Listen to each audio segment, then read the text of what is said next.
Jumuiya Afrika Mashariki, tuwezeshe kuishi kwa amani, tutimize na malengo yetu. Jumuiya yetu sote tuilinde, tuajibike, tuimarike, umoja wetu ni nguzo yetu, idumu jumuiya yetu. We remain standing for a moment of prayer.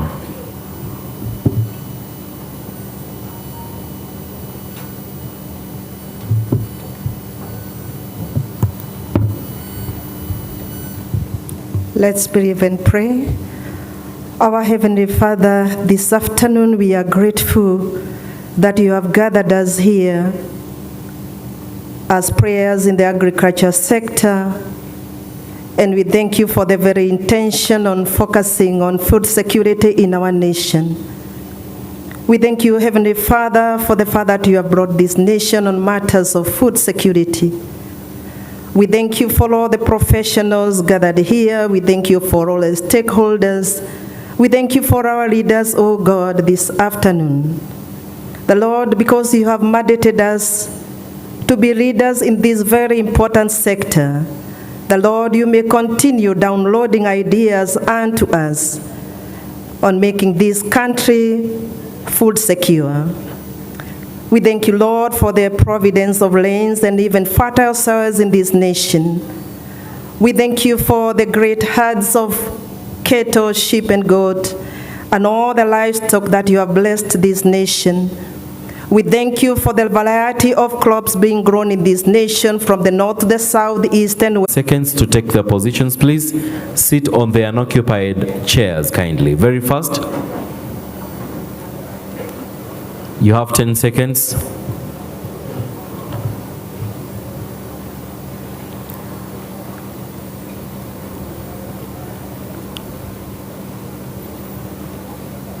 Please take your seats now. 1 more second, 2 more seconds. Kindly take your seats. Thank you very much. Guest of honor, sir, to begin us off, allow me to invite the Vice Chancellor, Professor Odeo Ipara, for the opening remarks. Prof.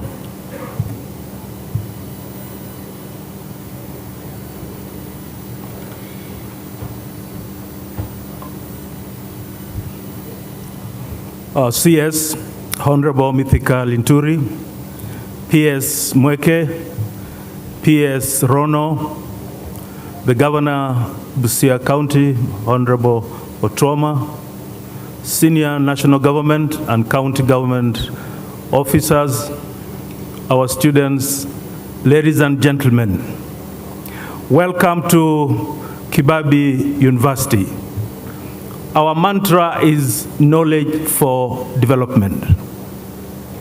Somebody once said, when many minds come together, something good happens to the society. The minds congregated here will definitely impact on the society. Kibabii University is 12 years old. We have 8,000 students, 400 human resource. We have developed 64 programs. All of them aligned to the pillars of the better agenda. We are currently reviewing our programs to ensure that we produce qualified Kenyans who can help the government attain the Vision 2030 agenda. Ladies and gentlemen, we have invested in quality infrastructure, and this is the place to study.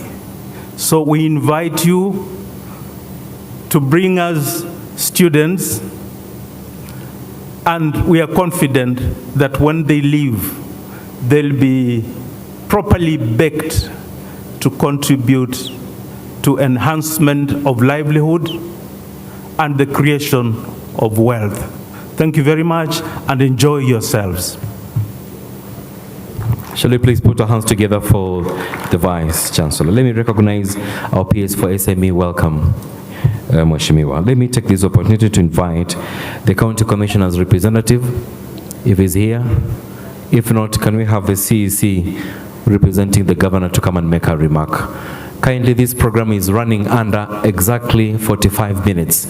We'll be done with everything. Kindly, you're given an opportunity, make a brief remark. 45 minutes, inclusive of the panel and also the plenary. Thank you.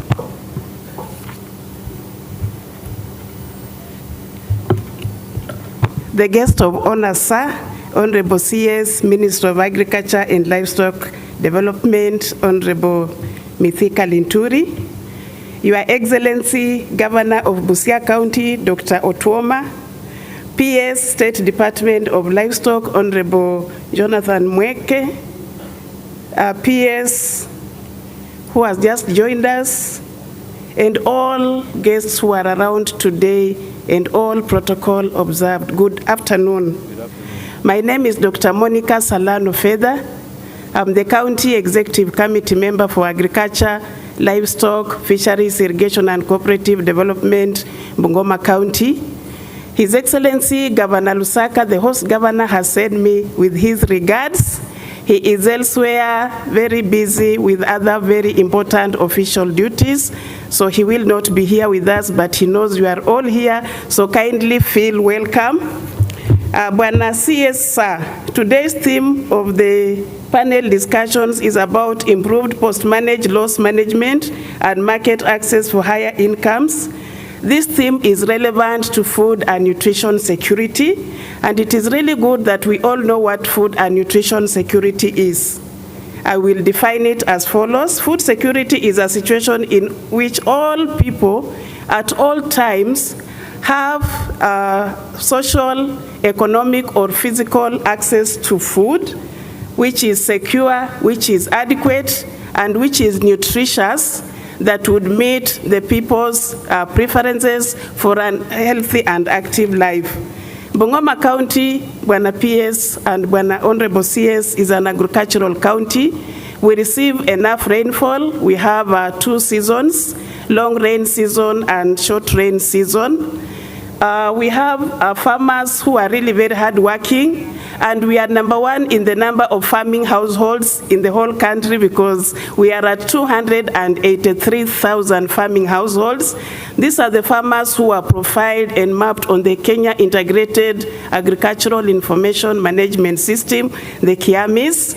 And we've put so many initiatives in place to ensure that the Bungoma people have food and nutrition security. At the advent of devolution, when CS, I happen to be a chief officer for agriculture, irrigation, and cooperatives. We did what we call agriculture development, depending on what we call the value chain approach. So we looked at the value chains that are important, especially maize, which is really very important in attaining food and nutrition security. So our governor put in place so many initiatives. So we are having a free input support program where farmers are given with, we are issued with some free fertilizer, free seed, so that they can be able to at least plant maize. And according to this day's theme of post-harvest management, we were also able to procure maize dryers, 3 of them, although they were so big and not very efficient. But I'm happy to report that we have also benefited from 6 maize dryers from national government.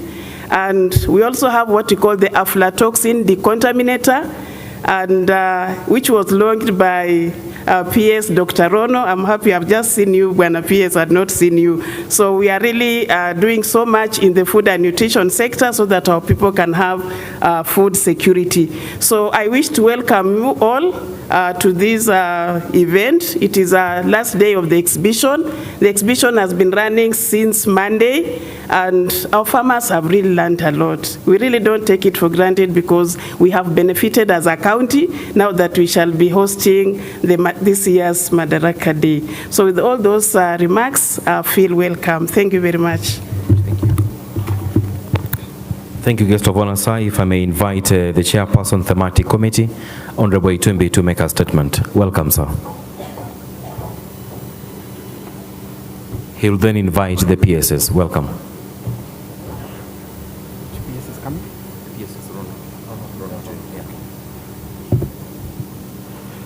CS Agriculture, PSS Governor, esteemed colleagues, good afternoon. Once again, CS, we gather this year to start off the celebrations of the national celebrations. As you are well aware, when the president was elected and got into office, he changed the way we do our national holidays. So this is one of the products of how we handle our national holidays. Before every national holiday for 1 week, we exhibit and show what the ministries are doing. What we have seen here for the last 4 days is confirmation that the Ministry of Agriculture is one of the most premier ministries in our government. In fact, the evidence in the exhibitions that we have gone through today and which have been here for the last 4 days is that there is still too much that has yet to be communicated to the Kenyan public of the good things that this ministry is doing.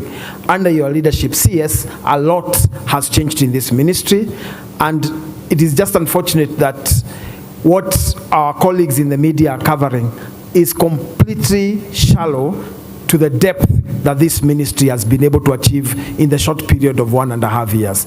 So for me, is to stand here and say congratulations to yourself, the PSS, and the ministry at large.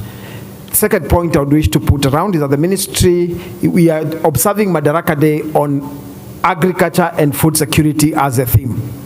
We therefore appreciate the technology that we have seen that has been brought in to ensure that we achieve the highest standards of food security. We've also been able to interact with the different strategies and achievements the ministry has been able to achieve around that sector.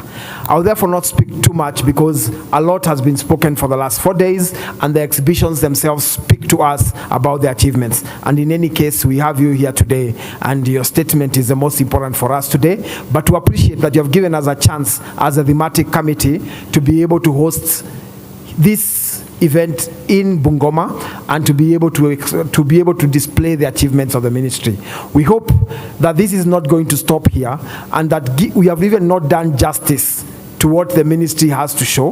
We therefore hope that this can be replicated in at least, even if it's in the regions, we can divide Kenya into 10 regions and be able to do the same thing in the 10 regions. I therefore challenge your peers to ensure that we are able to roll this out from now to December in the other 10 regions so that people can experience what the people of Bungoma have been able to experience. And because the governor of Busia is here, I hope the thematic committee is going to be able to come to Busia in the next 1 or 2 years to be able to do the similar exhibition, and the people of Busia can also benefit. Having said that, it's now my pleasure to invite PS Rono, who is going to handle the category of our PSs, and invite the CS. Thank you very much. God bless you.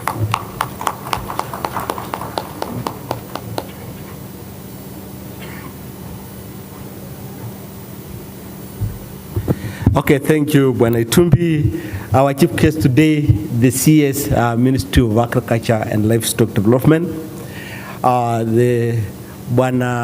The governor for Busia, who is here today, my CS colleagues here, all senior government officials, all stakeholders, the CEOs also present. I've seen a number of CEOs, our private sector team, the exhibitors who have shown their complexities and their innovation across Bungoma County, the team of Bungoma, the farmers present. Good morning. Is it morning? Good afternoon. Bwana CS, thank you first of all for your presence. And I want to thank all organizers for this great 4-day event. On Monday, we were here with the governor of Bungoma and governor of Kakamega with a big team here of senior officers and this team of exhibitors and private sector to open this 4-day event. I'm telling you, during that, on Monday, at first I thought we'll have people leaving the 4-day event, but today I witness when I see us that we are still in one accord and one team. And I want to thank this team for standing with us throughout this big debate on matters agriculture. I would like to thank the organizers, Bwana Itumbi, we have been on it, my colleague PS in the Ministry of Agriculture and the PS Livestock, and all the team who took part in this organization until today we are witnessing that it happened.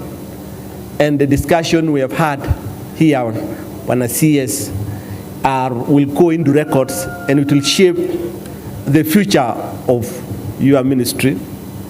And I want to assure you that as we continue with plenaries, we exchange ideas, and as we visit exhibition centers, we are building a body of knowledge to assist us as a ministry to move forward as we support you.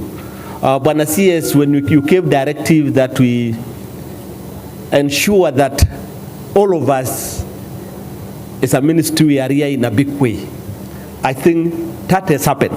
And you have seen when you are going around, the exhibitors, they have also come in a big way. We had around 500, we had to cut because there was no space.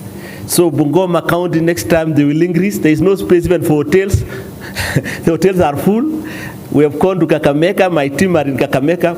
So in terms of really economic development for this place, and to demonstrate what Itumbi was saying, now it's a true story. And I think the people of Bungoma, you have seen, you have heard, you have participated, na tuko pamoja. I would like to give this chance to my colleagues here. We have a PS in charge of MSME, who has been our strong supporter, team player, and all the exhibitors here belongs to her in one way or another. I would like to give her a chance to really come and say a word before I give to my colleague PS, Judge of Livestock, to come and summarize. Thank you. Welcome. Thank you. Thank you. Our CS for agriculture, CS Linturi, my very good friend also, our governor for Busia and my governor. If at all you don't know, he is my governor for Busia. Dr. Paul Otuoma, my colleague, PSS, my good friend PS Mweke. We usually call him mchungaji namba moja, si wa kanisa lakini wa kuchunga hapo ng'ombe hivi na kondoo. And then mkulima na mmoja pia hapa anapambana na mimea na hivi vitu yote ya fertilizer na kila kitu. Dr. Rono and jamaa rafiki yetu ambao ni chair wa thematic areas za National Days celebration. Itumbi, all the directors, the CEOs were here, na watu wangu wa mahasla. Hamjambo. Hamjambo tena. Wanafunzi oye. Hebu nione shango ya wanafunzi, nimeona wanafunzi wako hapa wengi. So first of all, I want also to join my colleague here to appreciate the organizing committee. I think of all the exhibitions, since we started this thing with, these events with our friend Dennis Itumbi, I will agree to it that this Bungoma one has been the best. I think as we mature, we get better, isn't it? So I want to appreciate the organizers. Secondly, I want to say, coming from my sector, the micro, small, and medium enterprises development under the new Ministry of Cooperative and MSME Development, that whereas you call them exhibitors, I call them entrepreneurs. I call them strategic partners of the government in growing our economy, in creating jobs, in raising revenue. So those people in those tents there, without them we have no economy. So I also want to thank them for their work, for their resilience, and for their very beautiful ideas. Third, I want to suggest this, and I think I'm going to follow up on it. Lucky enough, we belong in the same cluster. The Ministry of Agriculture, our ministry, Treasury, we belong, and the Ministry of MITI, Trade, that is Investment and Industry. We belong in the same cluster, which we call Finance and Production Economy. We are the people that make it happen. Without us, we have no economy. Without us, we have no economy. So what we will want to do going forward is that after such an event, we will have another period of 3 months following up with these exhibitors, going to the grassroots, going to each and every county and seeing how to support them to take these brilliant ideas to the market within the country and the market outside the country. Some of those exhibitions, we've seen they have brilliant ideas, great innovation. They just need financing. They just need market linkages to be able to enlarge the enterprises and help create jobs for our young people. So I want to make a promise here that we shall begin with Bungoma from here.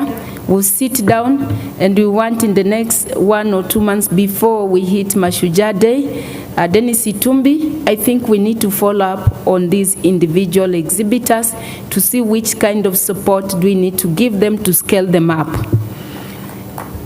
Last one, I want to say this. What PS Rono calls maize, I call it money. What he calls edible oil crops, sesame, sunflower, I see money. When he counts bags, I see dollars. I see millions of money. When you say this is 1 acre of land, wherever I stand, I can say how much money is in that 1 acre of land. So why am I saying this? Agriculture is the backbone of the economy. This cannot be overemphasized. And all our industrialization strategy will have to be powered through this sector, agriculture. Out of our priority value chain, which are about 99% of them are in this sector. We have a strong focus on leather value chain, a strong focus on edible, rice, cotton, tea, coffee, all those dairy, all that is agriculture. In other words, I'm saying if we have to create a job, this is the sector that we need to invest most. And today we are celebrating 61 years. In this room, if I were to ask how many of us are 60 years and above? By the way, let me take that stock. How many of us are 60 years and above? Somebody can count for me. They are less than 10. Can you clap for them? But among most of us here are below 30 years. Majority of people who are here are below 30 years. So when we congregate here to celebrate 61 years, for us who are below 30 years, not me, but for us who are below 30 years, we may want to ask ourselves, what used to happen before? To take stock of what we have achieved in the last 61 years. And as young people, Barack Obama told us sometimes we live to achieve the dream of our fathers. So what we have missed out in the last 61 years is what we as the young people need to live for going forward. Where along the way, our parents were not able to achieve. If you have 10 acres of land and your parents are only doing 1 acre of land, your question from now going forward is how do we make use of the 9 acres of land that has not been utilized, because that's your job. So let me end by saying I'm proud of this sector because this is where we generate our business. This is the source of business ideas for our MSMEs. And MSMEs, we are willing to support you. We are willing to invest in common user manufacturing facilities so that you can do value addition and help promote equitable industrialization across our country. Thank you very much and we love you. But remember kunilipa hustler fund kidogo. Hapa Bungoma, hawa watu kwa mua karibu 1.3 billion. Wenye wanalipa that about 74% ndio mnalipa. Tafadhali ukikopa lipako mimi pia kidogo, ili wengine hawa vijana once they turn 18 nikuwe pia niwapatie pesa wajishughulishe. Asanteni sana. God bless you. Thank you, Susan. Clap for our PS here. I think she must be less than, she said 30 years and below. Yes. Otherwise, let me welcome now our PS in charge of Livestock Department. Welcome, PS.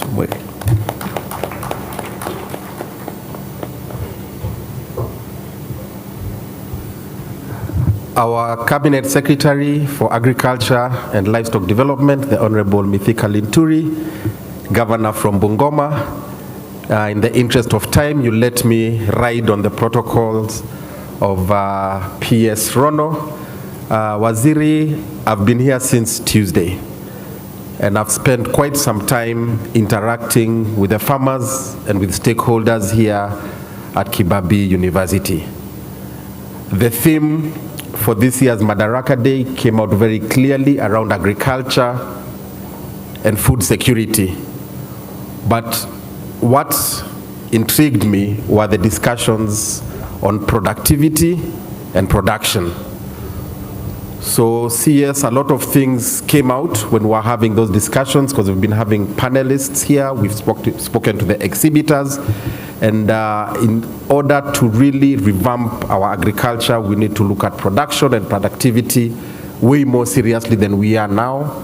We've spoken about several enablers, one of them being inputs such as fertilizer, which has been a flagship for our country, and that we have seen increase a lot of productivity. Another thing that came out very, very strongly was extension services. There's a lady here who was representing women farmers from Bungoma called Madam Goretti, ama Mama Avocado. And she was able to tell us how she increased her yield in her farm from 13 bags to 39 bags within one season, just because of the use of extension services, fertilizer, and other inputs. Mechanization also came out very strongly, that we're able to increase our productivity or yield per acre, or maybe even milk per cow if we mechanize and we use technology to do the same. Yesterday we spoke about data, digitalization, and research. That has also come out very, very well, and that's why we were able to launch our Kilimo Bars here yesterday and Sauti ya Wakulima, so that we can talk to the farmers and help them understand what it is they need to do to increase their productivity. So it's been a very, very helpful week for the people of Bungoma. I'd just like to thank all the exhibitors, both from government and from private sector. We have enlightened the farmers in Bungoma, and we're going to be leaving Bungoma when our farmers now know a little more on what they need to do to increase their production and productivity, which of course then goes to build our economy and create jobs. So with those remarks, nawatakia kila laheri, and I wish you all a very, very good Madaraka Day. I hope we'll be with all of you at the Masinde Muliro Stadium on Saturday. Asanteni, and may God bless you all. Thank you, PS. Okay, I know the animals will die on that Madaraka Day, and you are in charge of livestock. I hope you have given us that opportunity and chance to slaughter some few animals. CS, I am seeing people here are very healthy, and they must have eaten in the morning. So one time, I think they will say, thank you. You are healthy because of the Ministry of Agriculture. You have eaten our food, and that is why we are here. And that is why everybody is running around in this country, because in the morning or every other time, they just consume food. But this is a ministry. We are here in a big way. I want to take this opportunity to welcome now His Excellency Dr. Paul Otuama, Governor, Busia County. Welcome, Governor. And tell us about the tractors and PT cotton. I know you took. Thank you.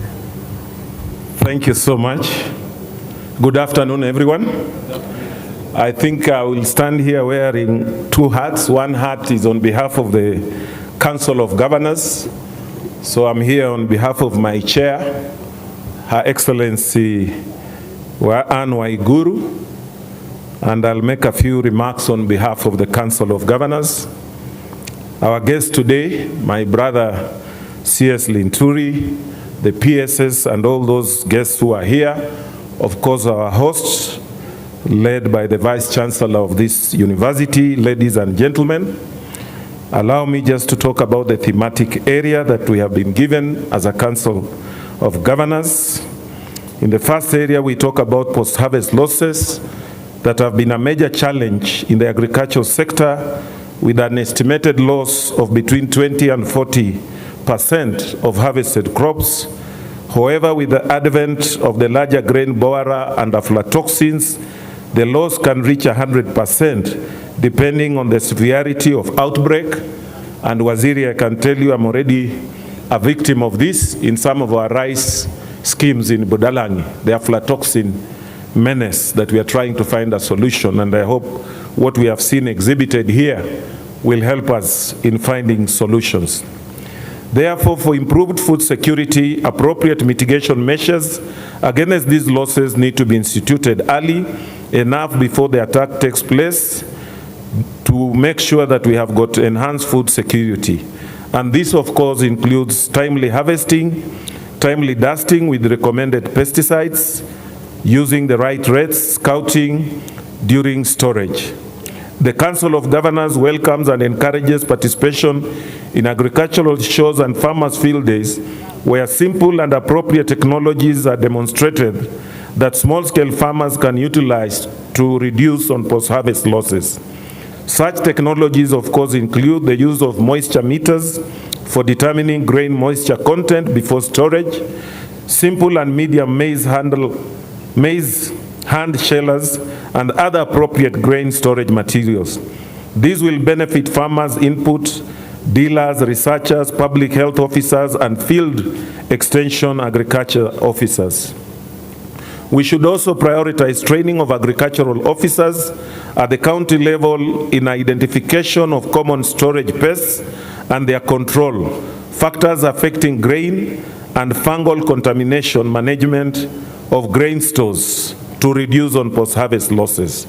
Others will include, of course, infrastructure investment, increased investment in post-harvest infrastructure within the counties and across the country. This, of course, includes storage facilities, processing centers, and, of course, feeder roads so that we are able to move. There is also need for cold storage solutions to preserve perishable goods and extend their shelf life. Utilize also the potential public-private partnerships to accelerate the infrastructure. And on this note, I can say some of our counties, we have been privileged to partner with the Ministry of Trade, where we are doing aggregation parks, which are also acting as helping us in post-harvest handling, and of course also trying to get the markets and providing the infrastructure that is required. We also want to encourage use of affordable post-harvest technologies like solar dryers, some which I have been privileged to see here. We take it for granted, but I've seen, especially for those of us who like omena, one of the biggest problems of handling omena is just drying it out there. And then, of course, you have got dust and all these kind of things that affect. But with the kind of dryers that we have seen here, that will go a long way. And even the fish from Turkana, there's a fish we like that comes from there called obambla, sometimes basically known as lodwa. The biggest problem again we face is that post-harvest handling. You will find that it has got some maggots or a lot of sand. But if we're able to utilize some of the technologies that I have seen here, Lake Victoria Lake Turkana will contribute a lot to our food security chain. We are also talking about value addition, of course, in addition to what I have told you, through establishment of county industrial parks that can support value additions. We are also advocating for policies that support small-scale processors and provide them with technical assistance at county level. On policy and regulatory environment, We call upon streamlining regulations that ease market access and reduce bureaucratic hurdles for the farmers. We also advocate for favorable tax incentives for agribusiness and investors in this sector. We stress the importance of enforcing quality standards to ensure that Kenya produce meets international markets in terms of requirements, especially on the issues of traceability. In conclusion, the Council of Governors emphasizes the importance of robust collaboration in implementing agricultural programs. The synergy is crucial in achieving sustainable food production and ensuring food security for our nation. And finally, I want to reiterate the Council's commitment to continuously engage with all stakeholders in the sector. We believe that together we can transform agriculture sector for the benefit of our farmers and the country at large. Thank you so much. That's what is coming from the Council of Governors. I just want to add that as a leader from also this area, and especially the Lake Region Economic Bloc counties, whereby we have got around 14 counties with a population of around 15 million. What was marked to try and transform this area in terms of food security and contribute to the country's economy is basically the areas of the blue economy, the areas of cotton production, and the areas of edible oil crops. That is palm oil, njugu, simsim, sunflower, and I want to thank you again on that area. We have gotten some collaboration na tumepata mbegu ya sunflower. So these are the value chains that we really want to drive, not just for food security, but also for economic prosperity of this region and this country. So we'll still be looking forward to a favorable collaboration. And we also want to say we have mapped out all the farmers. It is now not guesswork. Just like our sister from Bungoma here has said, they have the highest number of 280 households. I think in Busia down there we have got around 142. So given your population is double ours, you can see it's almost the same because we have got almost 1 million people. If we use this information, and I have seen something about digital transformation properly, this is really going to help us not only offer services, but look at all these things all the way from production, handling, marketing, value addition, and making sure that then this country has got a seamless production system that we all aggregate as counties and we build a better Kenya. So I would really wish that we don't let these things lapse. I know we have had challenges in the beginning, but with the time we have continued to improve them. Otherwise, thank you so much. Bwana Waziri, nitasema tuna collaborate sana na huyu PS yako. Kabisa kabisa. Ndugu yangu Mweke, najua ndio pia tumeanza kidogo Kelcop, lakini bado. Susan, we cannot re-emphasize much. Iko mambo mingi hapo ambayo bado inaendelea. So sisi kama counties, we believe it is 48 governments but one nation. Hatuna hii mambo ya kusema ati huyu ni raia wa county na huyu ni raia wa nation. We believe that we are just, division of labor. The counties inafanya yao, national government inafanya yao, na tukiweka nguvu zetu pamoja, Kenya becomes a better place. That's what we are looking forward to.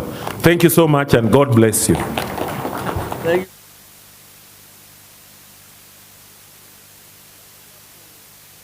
Can we clap for the governor, representing other governors?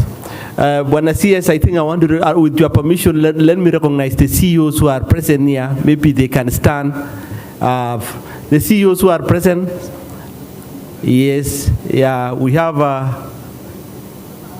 Yes, we have. My eyes cannot reach there now. I have a challenge, but I can see you.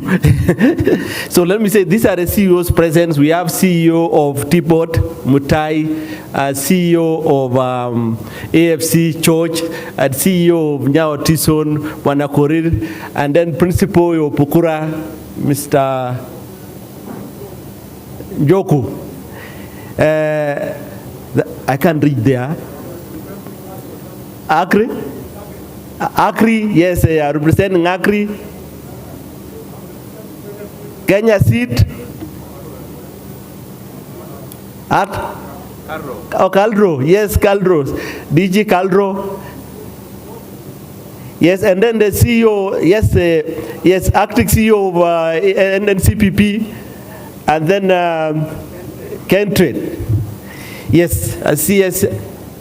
Yes, we have a Barretto on board. Yes, representing Barretto on board. Keeping Eno there.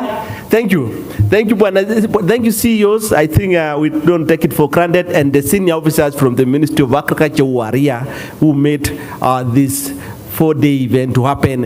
And Bwana Itumbi, asante sana Itumbi, we disturb one another, but you can see what you have done. If there is a successful event, Bwana Itumbi, you have ever organized, is this event. You have seen for yourself. And asante sana. And that is the mode. Susan, thank you, and Weke, thank you very much. I want only to say two things, Bwana CS. One is that Bwana CS, you gave us directive on matters to do it sugar farmers, payment for sugar farmers, and we have made some arrangement in the budget so that we can clear the pending bill of sugar farmers this year, and also matters to do it payment for salaries for staff, employees. The other issue, Bwana CS, is that Bungoma County has requested for 503,000 bags of fertilizers. Based on their demand. I think the CEC mentioned they have 283,000 households. So the fertilizers they requested was 503,000 50 kilogram bags. We have managed to distribute over 350,000 50 kilogram bags of fertilizers. And as we talk now, Bwana CS, we are on top tracing. And I want to assure you that I think the remaining bags of fertilizers will be delivered. And the stores are full. We are waiting for farmers to collect the fertilizers. So ladies and gentlemen, with those few remarks and many remarks and comments from the team here, allow me now to welcome our chief guest, CS Ministry of Agriculture and Livestock Development, to come and make his official opening remarks. Can you remain standing? CS, you are a politician. Why? Tukae chini, wacheni hii maneno. Hii ilienda na zile administrations zilipokwisha. Kwa hivyo ndugu zangu nyote mliofika hapa, na kinikubalia niwataje wachache wale wameshughulika na shughuli ya mpango wa hizi siku nne tumekuwa katika uwanja huu wa hii university. Kianzia kushukuru Vice Chancellor kwa kutupea nafasi kukanyanga kiki kiwanja, ma-PSs wangu wote wale wamekuwa hapa tangu ile siku tulioanza safari ya Madaraka celebrations, ndugu yangu Itumbi, ma-CEOs wote walio hapa nasi, the exhibitors wale wote wameshughulika na kutuonyesha zile kazi wanazozifanya kule, na nikifuatilia itifaki zote, mnikubali niseme machache, sababu mimi niko na furaha tele. I'm very happy to be here this afternoon to share and to interact with the exhibitors, and special thanks go to the leadership of my ministry led by the PSs that have been here for the last 4 days, of course in conjunction and working together with Mr. Itumbi, because of the good work that has been done, because in the last 4 days, we've had an opportunity for the people of Bungoma and the country to know exactly what the ministry is doing towards delivering the agenda of ensuring that the country is food and nutritional secure. This, I believe, will not have or is not possible without working together, collaborating with our very key strategic partners who are the county governments, of course, led by their governors, the CECs, and as you are aware, agriculture being involved, there is need for us to work very closely with the leadership of the counties because we serve the same people. We endeavor to make sure the life of the farmer is easy because it is the farmer that works day and night to ensure the country is fed. So on my behalf and behalf of the President of this country, let me thank the farmers of this country who have always heeded our call, our invitation to really concentrate, work day and night in their farms with the support that the government gives them to ensure that food is availed to the citizens of this country. Let me also say that we really recognize the challenges that our farmers at times go through, and that is why upon this realization, the William Ruto administration has been very keen in ensuring on giving support to our farmers and our farmers in our sector. You are aware that just like the PS has mentioned, we have a database of around 6.4 million farmers. When we want to do or when we want to produce whatever we want, we are able to know who our partners in that space are. Our teams, depending on whatever sector, whether the area we want to address is sugarcane, we know who the sugar farmers are. Whether it is tea, we know who our tea farmers are. And whatever interventions that we make are always targeted. This is possible because of the admission on the recognition that there is nothing much we can do without appreciating what science and innovation is able to do. And thanks to the team that has been quite aggressive in the operationalization of the Kibabii system, that has been able to give us the opportunity to have our farmer database ready for use, that we use to do targeted interventions to ensure that we deliver on our mandate. The pre-Madaraka celebrations that has been taking place in this great county of Bungoma, in my view, and if you allow me, I would want to say, gives also an opportunity to reflect what is Madaraka. Madaraka, as you all know, when our great fathers fought so strongly with the Muzungu and we acquired the first internal government for us to manage our own affairs, is what everyone would know as Madaraka. So as we celebrate Madaraka on that great day, because we are turning 61, with the current administration coming in place, and they are understanding that we can never be a sovereign country, we cannot be independent when we are angry, where we are not food secure. So I would want us to look at the manner in which we are celebrating this year's Madaraka Day in the context of what we are doing as a country, as an administration, to address the issue of food security.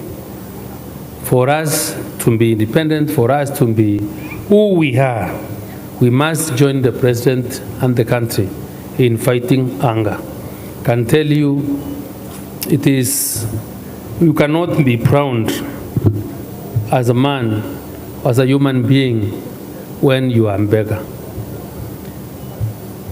It is very necessary to bring our minds together, to come up as leaders of this country and mobilize everyone, so that even if there is nothing else that we are able to do, we must be able to feed our people. Hunger is a thing we must fight. God has blessed us with very good soils. Science, we have science. People are becoming innovative. And the vagaries of weather, the problems, some of that face our sector, especially pests and diseases, adverse weather. We're now talking about targeted interventions like use of technologies during irrigation and doing smart agriculture. So if there is one enemy, just like we fought the Mzungu, that I want to mobilize and ask people to join us in dealing with is the problem of food, is the problem of hunger in the country, because we want to make Kenya join the other list of countries that support or export our food. It has not been very easy for us, and especially when the president took over the country, and we know the kind of a situation we were in, and being tasked with the right responsibility, I moved around looking and asking for support from FAO. We went for conferences, and those were some of the lowest moments when we would ask people to support us with food, to the extent that some countries were not able to share what they had because they were also exposed. So you cannot give what you do not have. And for us now, because we've come out of that, we appreciate and we thank God because He has given us rain. Government has put in money to support the farmers. We have given out fertilizers to our farmers, fertilizers that has been able to increase our production, and especially the figures on maize, the figures on tea, and just they are known. And being one of the inputs that really had serious problems in terms of availability, in terms of its cost, the investment that government has put in this place should not go to waste. So I want to encourage our farmers. I want to encourage those people that now want to venture into any business and tell them there is no other better business that you can do. There is none. I'm convinced, I'm persuaded. There is no other better business that you can do that is reliable, that is sustainable, other than engaging in agriculture. Because the world population, the populations are increasing every day, and we have an extra mouth to feed every minute. Our land size is not increasing, and for that matter, we must devise and come up with this of how we shall be able to feed our people. We must be able to encourage our young men and women to engage in agriculture, because very soon our fathers are now out of age.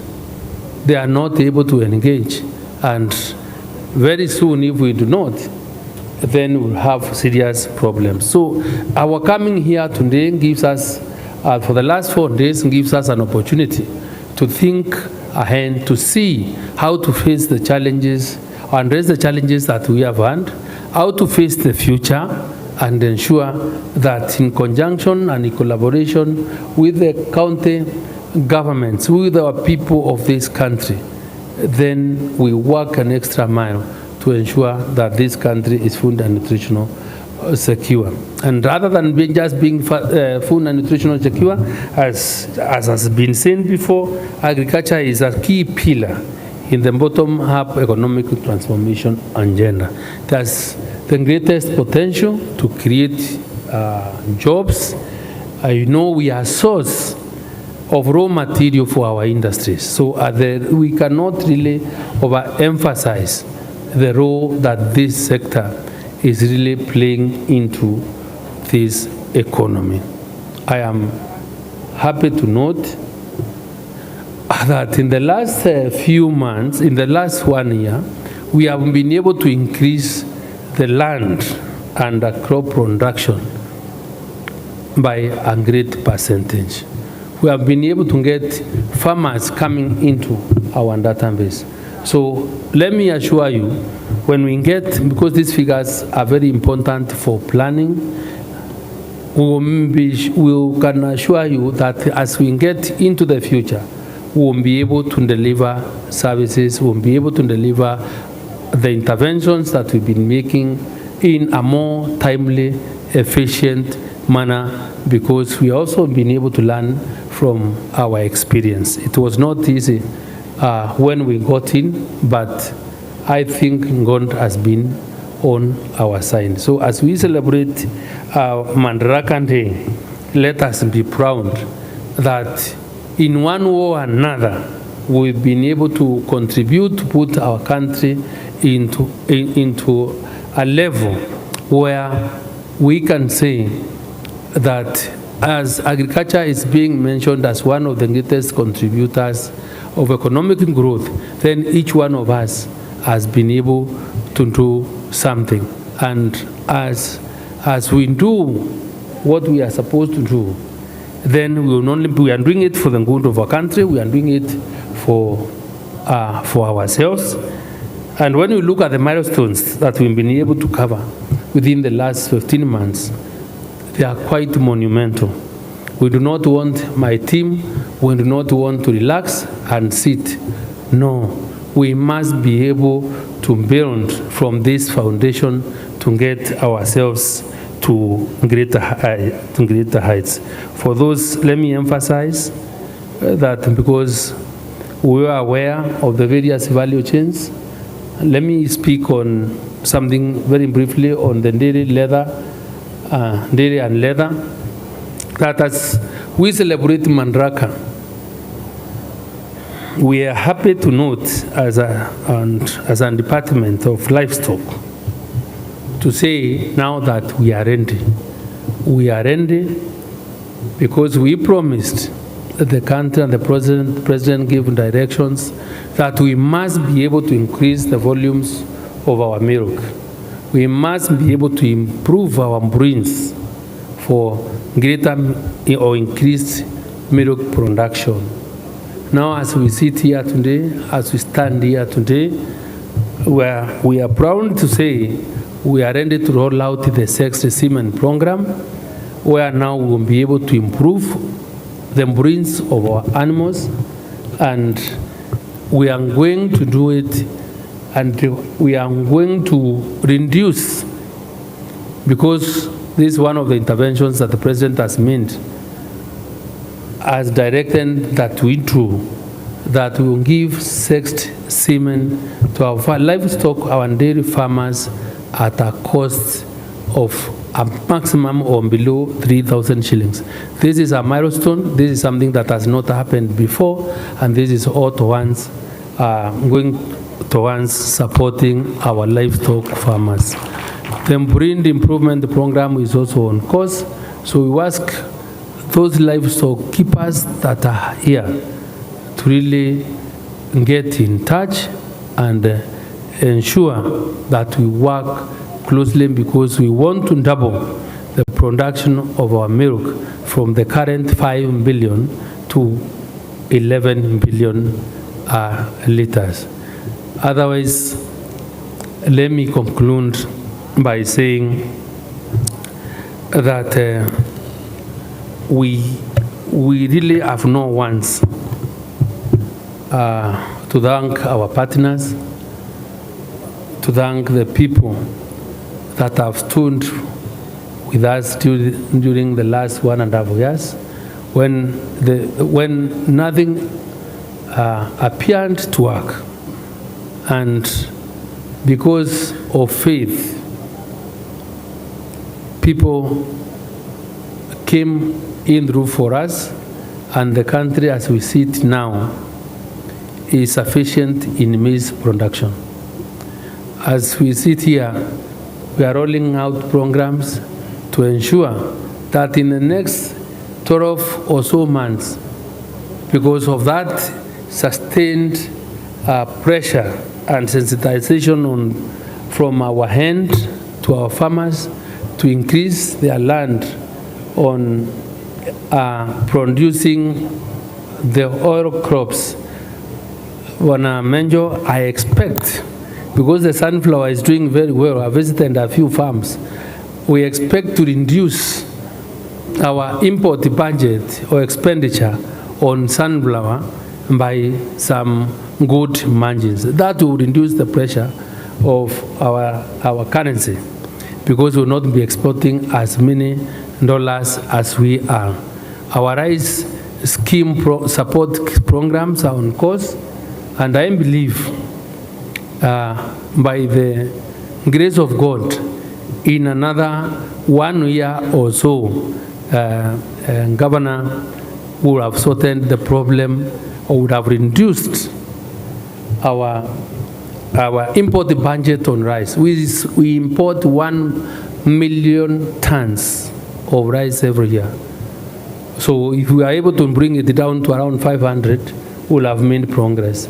If we spend 140, 150 billion on oil, we are able to bring it by 60%, then we'll have made progress. But what I want to assure you is that the support the President has given our ministry allow me to really thank him for that support.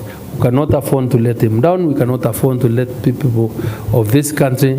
But I want to ask everyone, let's all join hands together, because it's the only best way we can, because we have a responsibility as civilized Kenyans to develop our country and to grow our country, because there is nobody else who will ever come from outside Kenya to come and develop Kenya. And even if we are to develop Kenya and invest in the development of this country, then it's easy to attract investors, because they already have read the signal that we believe in ourselves and we are committed to making Kenya a different country. So with all those remarks, allow me to say that I'm so grateful. Thank you very much for the 4 days we've been able to spend together. So I don't know whether, Bruno, we are closing the meeting or we are opening the meeting, because I think the events, there is a panel discussion that is supposed to take place, but asanteni sana na Mungu awabariki, na tuendelee kufanya kazi ili sisi sote tuweze kulisha taifa letu. Thank you very much. Thank you very much, our Honorable CS. Let me now invite the following. On behalf of PETS, can I have Mr. Menjo to please come forward? Mr. Menjo, please come. Let me also have Carol Wambugu. Carol, where are you? Please come. Your panelist here. On behalf of the youth, can I have Linus Wanyonyi? Linus, where are you? And on behalf of the women, could we please have Fiona Njalale? Fiona, where are you? Please come. On behalf of the NCPB, could we have Mr. Kangu or Karogo? Mr. Karogo, where are you? Please come. Thank you very much. I don't know if he is further, you can come on behalf of the county government, kindly. Please come. And let me invite my good brother Wanga to come and lead us in the opening remarks and also run through the panels. Partner to our senior man here, colleague, Robert. Robert, please come in front. Thank you. This is going to take exactly 20 minutes, and we go to the closing remarks. Welcome, sir.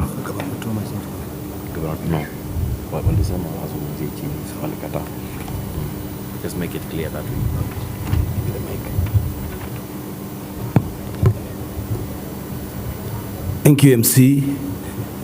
The next session is a panel discussion.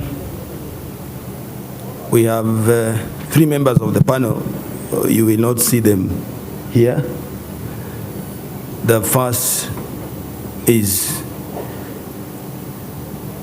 PS Jonathan Mweke, State Department for Livestock Development. The second, PS Rono, State Department for Agriculture.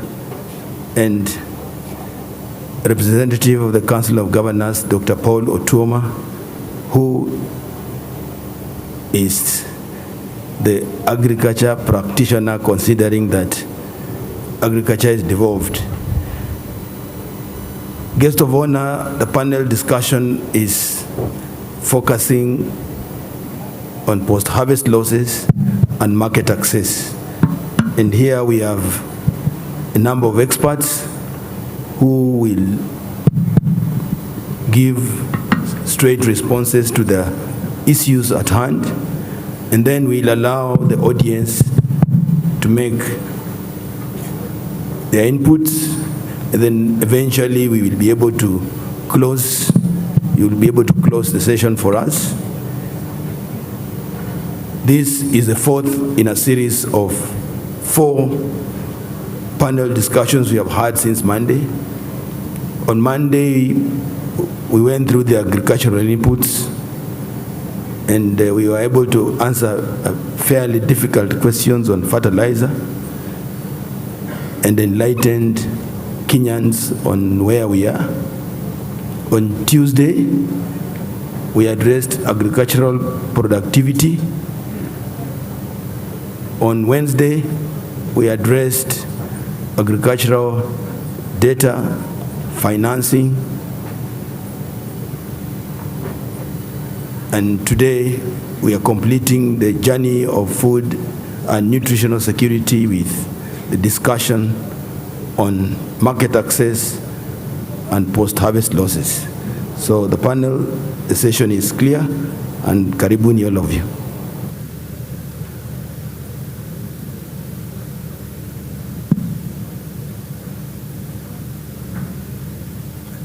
So, we'll commence the panel discussion with the discussants. Dominic, you occupy a central position as a food security advisor in the Presidential Economic Transformation Team. What are your insights on where we are headed to address this critical agenda, and especially focusing on the role of food, post-harvest food losses, and also accessing markets for agricultural products? Karibu. Thank you very much, Daktari. CS and all protocols observed, good afternoon. Under the better agenda on issues agriculture, with 3 key areas, which is in food security, reduction on imports, and enhancement of export. But the underlying pillar on those are 4 areas, which is organizing farmers and stakeholders. Then number 2 is increased productivity, which is what was mentioned the other day.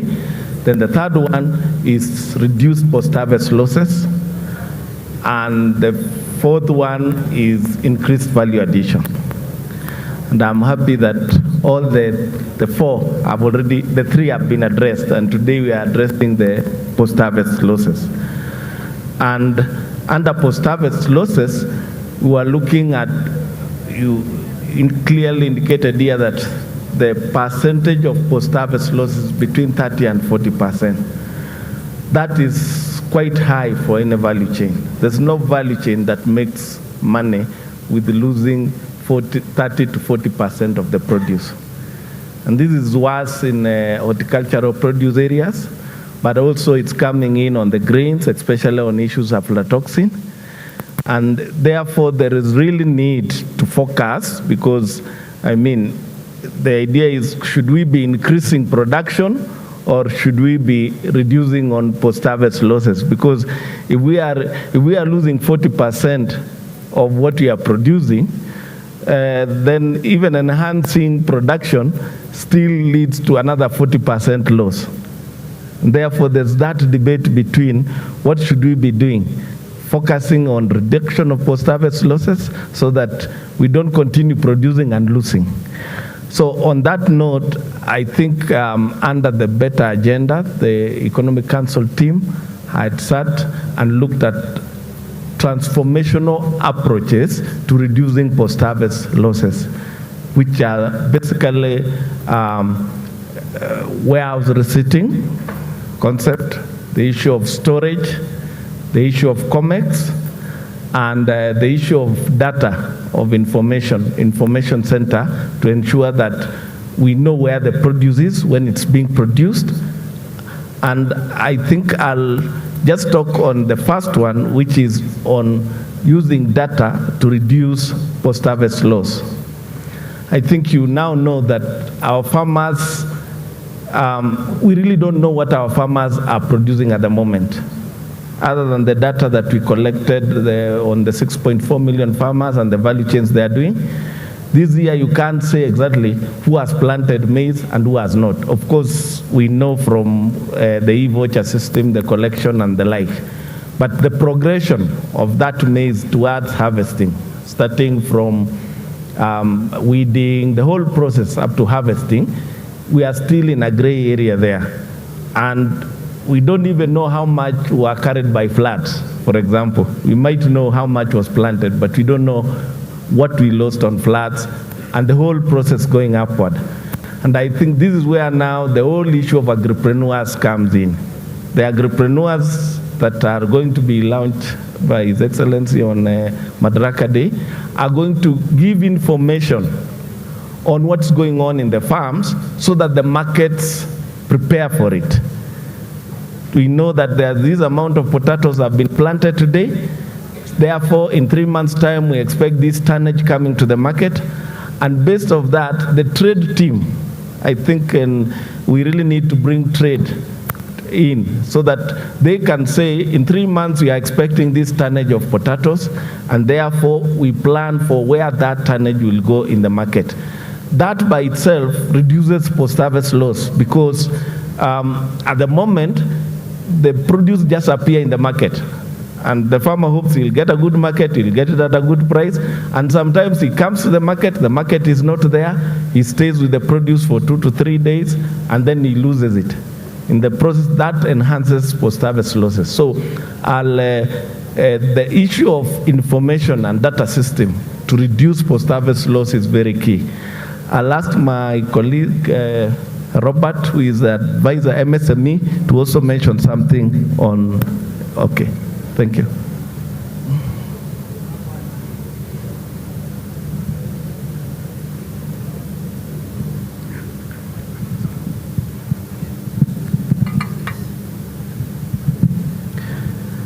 CS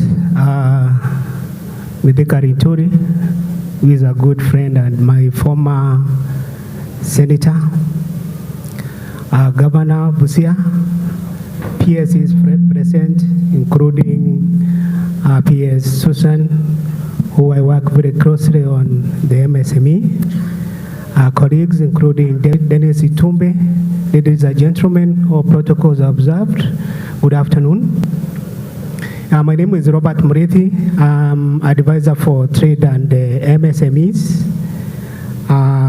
I work with my colleague Menjo at President's Economic Transformation Secretariat.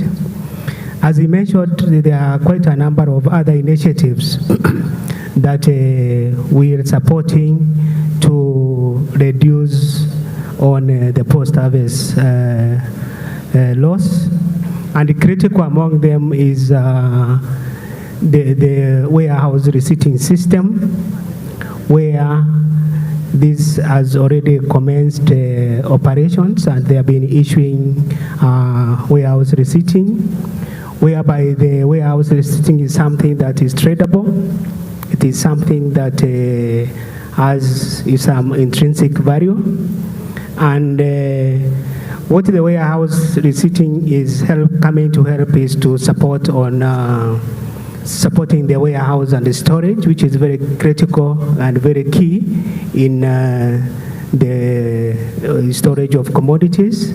Also, the other benefit we see there is we see the benefit of financial inclusion, where you are able to trade this warehouse receipts. And then it also help in the standards, improving standards of the commodities that are warehoused. And also, very critical is the price discovery mechanism that the system will offer. Tied to the warehouse receipting system is the operationalization of COMEX. COMEX is very key. You know, all over the world that commodity exchange are huge initiatives that can support trade. I'm aware that the COMEX, where we are now, is they are setting up a trading platform where we'll be able to trade, including the warehouse receipting that are coming from receipts that are coming from the warehouse receipting system. Then the other thing, the initiative is we're talking about aggregation centers that the governor mentioned. Then I want to mention that the other initiative is the county aggregation industrial parks. I know 18 are under construction at the moment, 50-50 arrangement between the national and county government. And I know the government has already availed about 1.1 billion for this initiative. And this part of the aggregation and value addition is very critical in the value addition. Then in terms of facilities, I know NCPB is here. The dry hour program, about 100 of them have been issued. And also critical is MSEA, Micro and Small Enterprise Authority, is very critical in providing storage facilities. I'm aware they've already done 3 for potatoes, and I think there's a program to do another 7. This is very critical in the post-harvest loss management. And I think those are some of the initiatives that we are supporting as part of the PETS team to support the post-harvest loss management. Thank you. Carol, private sector is key. You are the investor in this space. What are you doing? What are the challenges? What are your successes as we focus on managing post-harvest losses to improve market access? And since I've already done the protocol for you, shoot straight. Thank you very much, Dr. Allow me to say hi to the CS though. The private sector is very key in trying to touch the smallholder farmer in terms of leveraging them to be economically stable. And we can only do this by trying to reduce the amount of post-harvest losses. We appreciate that using this model, you have adopted the agripreneur model, which focused on youth who are currently unemployed and have agricultural background, either in certificate or diploma. Through this model, the agripreneur is going to work hand in hand with the public extension officers, who we know they are a bit strained right now in terms of working with the current population. So the agripreneurs are going to be able to reach more farmers in terms of offering good agricultural practices and be able to even hand down information on the best time to harvest. Also in this, they are going to gather them in groups, link them to cooperatives, and something a smallholder farmer find is difficult from themselves, either because of finances or knowledge. Yes, we have seen several challenges in this. Basically, it's because we have a culture of doing things our forefathers had done before in terms of the practices. So we are hoping to come in and use already data that is there from scientists and specialists in the agricultural field and be able to pass it down to the smallholder farmer in the simplest manner possible. Thank you. Thank you, Carol. Wanyonyi, the youth, you are the potential for agriculture. How can we exploit you and your age mates in addressing post-harvest losses and markets, especially role play? What do you think is hampering the youths from uptaking agriculture? And what can we do better for you to embrace agriculture and run away with it? Okay, thank you, Bwana Daktari. The CS Lindori Mithika, the government steps officers. I requested you to avoid protocol. Okay. Kindly. Thank you. Okay, as youths doing agriculture, before we reach to market losses, market access and post-harvest losses, as we all know, in our country, Kenya, many youth are learned, but they are unemployed.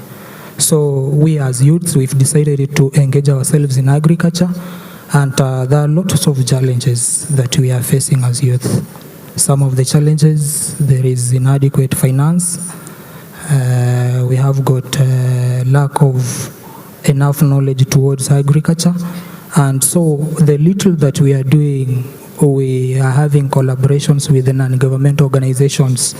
Like, for example, in our county, Bungoma, we are in link with the GIZ that is giving us support to ensure that at least we prevent some of the losses that we encounter in agriculture. Number two, to reduce post-service losses, we as youths in Bungoma County, we are calling on board the experts so that they can give us extension services on some of the perishable goods, especially the vegetables, the fruit crops, and then especially with the Irish potatoes. So we as the youths in our country, Kenya, we call upon the state, we call upon the CS, our able CS, that you give us financial support, you support us as youths of the country so that we can be able to carry on agriculture as we know it is the backbone. Thank you. You Anyonyi, probably when you give us your last thoughts, since the government is here, agriculture government is here, county and national, tell them what they should do for you so that you don't come to agriculture because you are jobless. You come to it because it is nice. You return on investment. Not now, maybe in the second round. Fiona, the women hold the short end of the stick. What can be done to ensure they play their role fully in elimination of post-harvest losses and enhancing product market access? Okay, I think the first way to solve a problem is by knowing to get the solution of a problem is by knowing the cause of the problem. And in most cases, we farmers, most of us are, let's say are ignorant of the causes of these post-harvest losses. So, like, we need some training skills, like agricultural extensional officers, at least, they're to be able to reach us in villages where we stay and do farming. We need some, like, machines to know the moisture of our crops before we store them. Also, we need some skills of crop drying, of which we can only get them from our extension officers. So we as women farmers who are in the villages, we could request that external services to be, like, government to employ more extension officers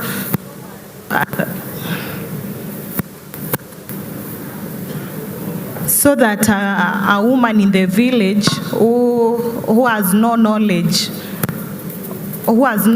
of what agriculture is, but she's practicing it, to get skills to help her save our products from loss.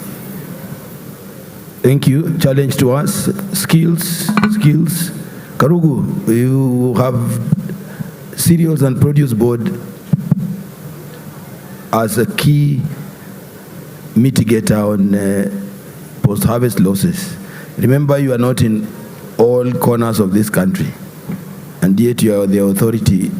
What are you doing to ensure that we as a country, especially on cereals, can minimize, if not eradicate, post-harvest losses, where you are physically present and even where you are not present? Thank you, Daktari. Let me say that in terms of location, we are strategically located in terms of where our investments are. And the idea was to tap the production and be able to transfer that to the areas of consumption. That is why we will be taking a lot of products during the harvest time and immediately start transferring to areas of Nairobi and Mombasa and the others where the consumption is. In terms of managing the areas that are not close to our facilities, the government has invested through us with a lot of mobile dryers, which now we are able to link up with farmers who are not able to bring the product to our stores for drying. Then we are also able to conduct market surveys and also have engagement with farmers at various levels so that we can also be able to educate them in terms of what is needed to be done. In terms of aflatoxin, we have the capacity to conduct aflatoxin testing at the level of taking the product, as well as liaising with the producers to be able to provide farmers with also products that can prevent aflatoxin at the planting levels. Thank you.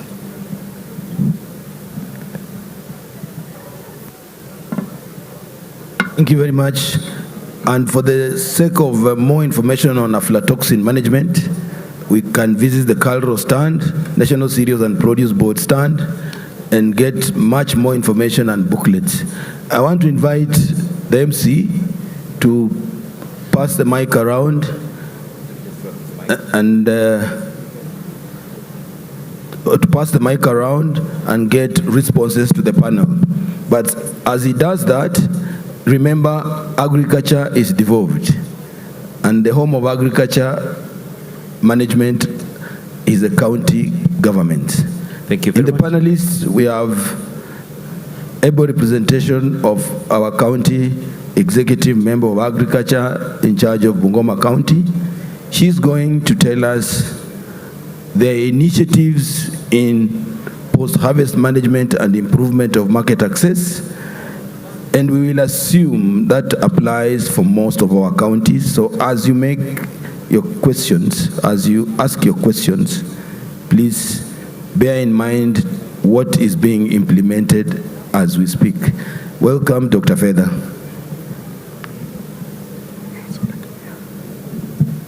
Yeah, thank you very much, Bwana Moderator.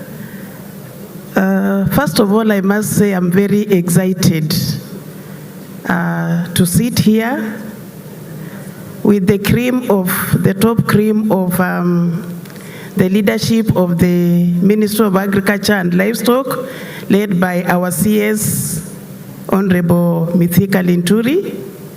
I'm also happy that we have, today it is full house, and we have people who are really eager to know what we are offering as a department.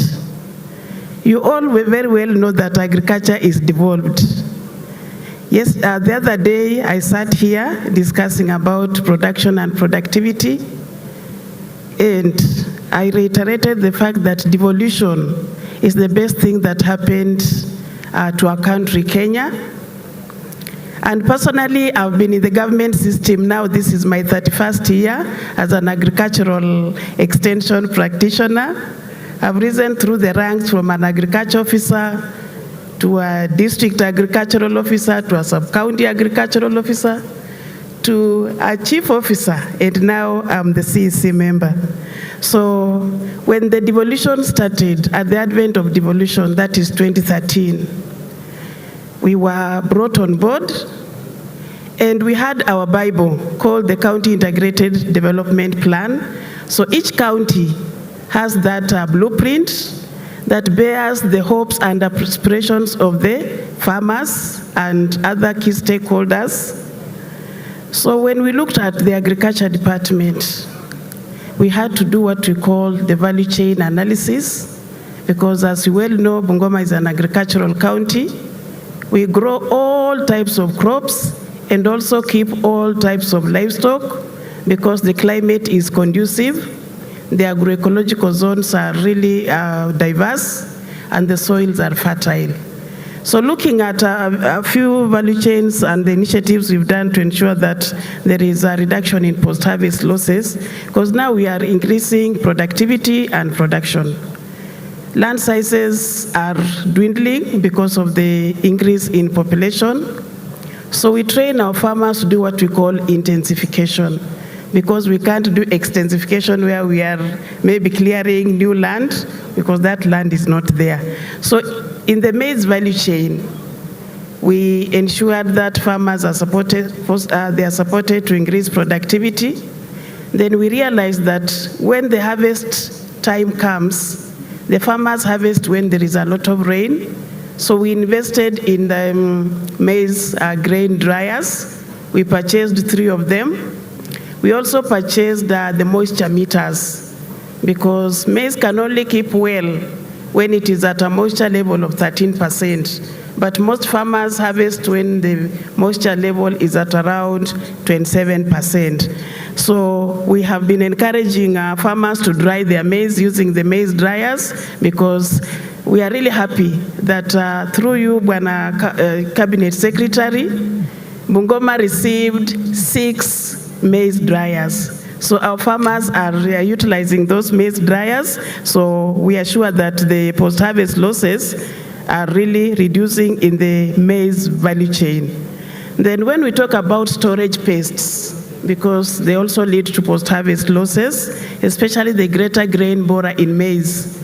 So we encourage farmers to use the pesticides. We have the Actelic and others that are on the market. We are also encouraging them to use hermetic bags, because if they cannot use the chemicals, then they can still afford the hermetic bags, which exclude oxygen.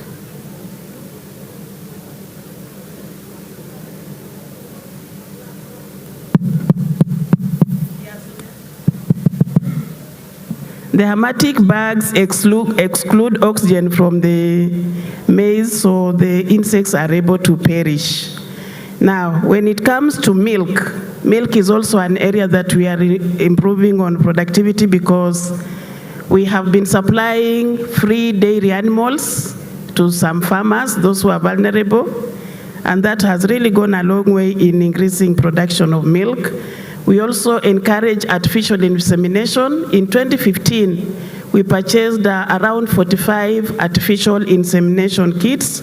So we engage service providers to help us in the AI services to our farmers. So what we did, we have also encouraged our farmers to form the farmer produce organizations. These are cooperatives. In Bungoma, Bwana CS, we have 18 dairy cooperative societies which are processing our milk. These cooperative societies have been supported with milk coolers locally from the county government and also from the national government. Now, about the poultry value chain, we are also lucky to have a poultry slaughterhouse at Chwele.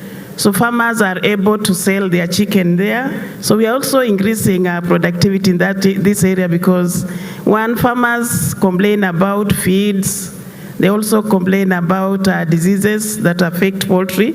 But we are having our officers who are training farmers and ensuring that they are able to vaccinate their chicken. So the survival rate is high, and we have the marketing channels.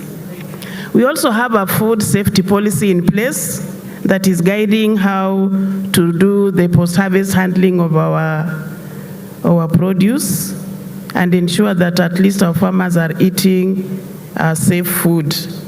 Some of the challenges we experience is about low funding to counties, especially in the agriculture sector, because we expect at least 10% of the budget to go to the agriculture department, but Bungoma currently we are just at around 4%. So the infrastructure of processing is very expensive. Currently we have infrastructure for a very massive milk processing plant in Bungoma. We spent over 140 million to put up the canopy, but we do not have the processing lines. We don't have the processing machine. So sometimes if we could be supported for that, it could really go a long way in ensuring that we are adding value to our milk, and it will reduce the post-harvest losses and also create wealth and employment for our people. Then about market access, we also just encourage our farmers to ensure that they make those farm budgets and prioritize the value chains. We also encourage them to do a market survey so that they can grow to sell as opposed to growing and selling. So there are very many initiatives we put in place. I may not mention all of them in the interest of time. Thank you very much. Thank you, Monica. Route to market, budget to agriculture, maybe Governor Toma, at the opportune time, will shed some light why the bursaries in education have a bigger budget than agriculture.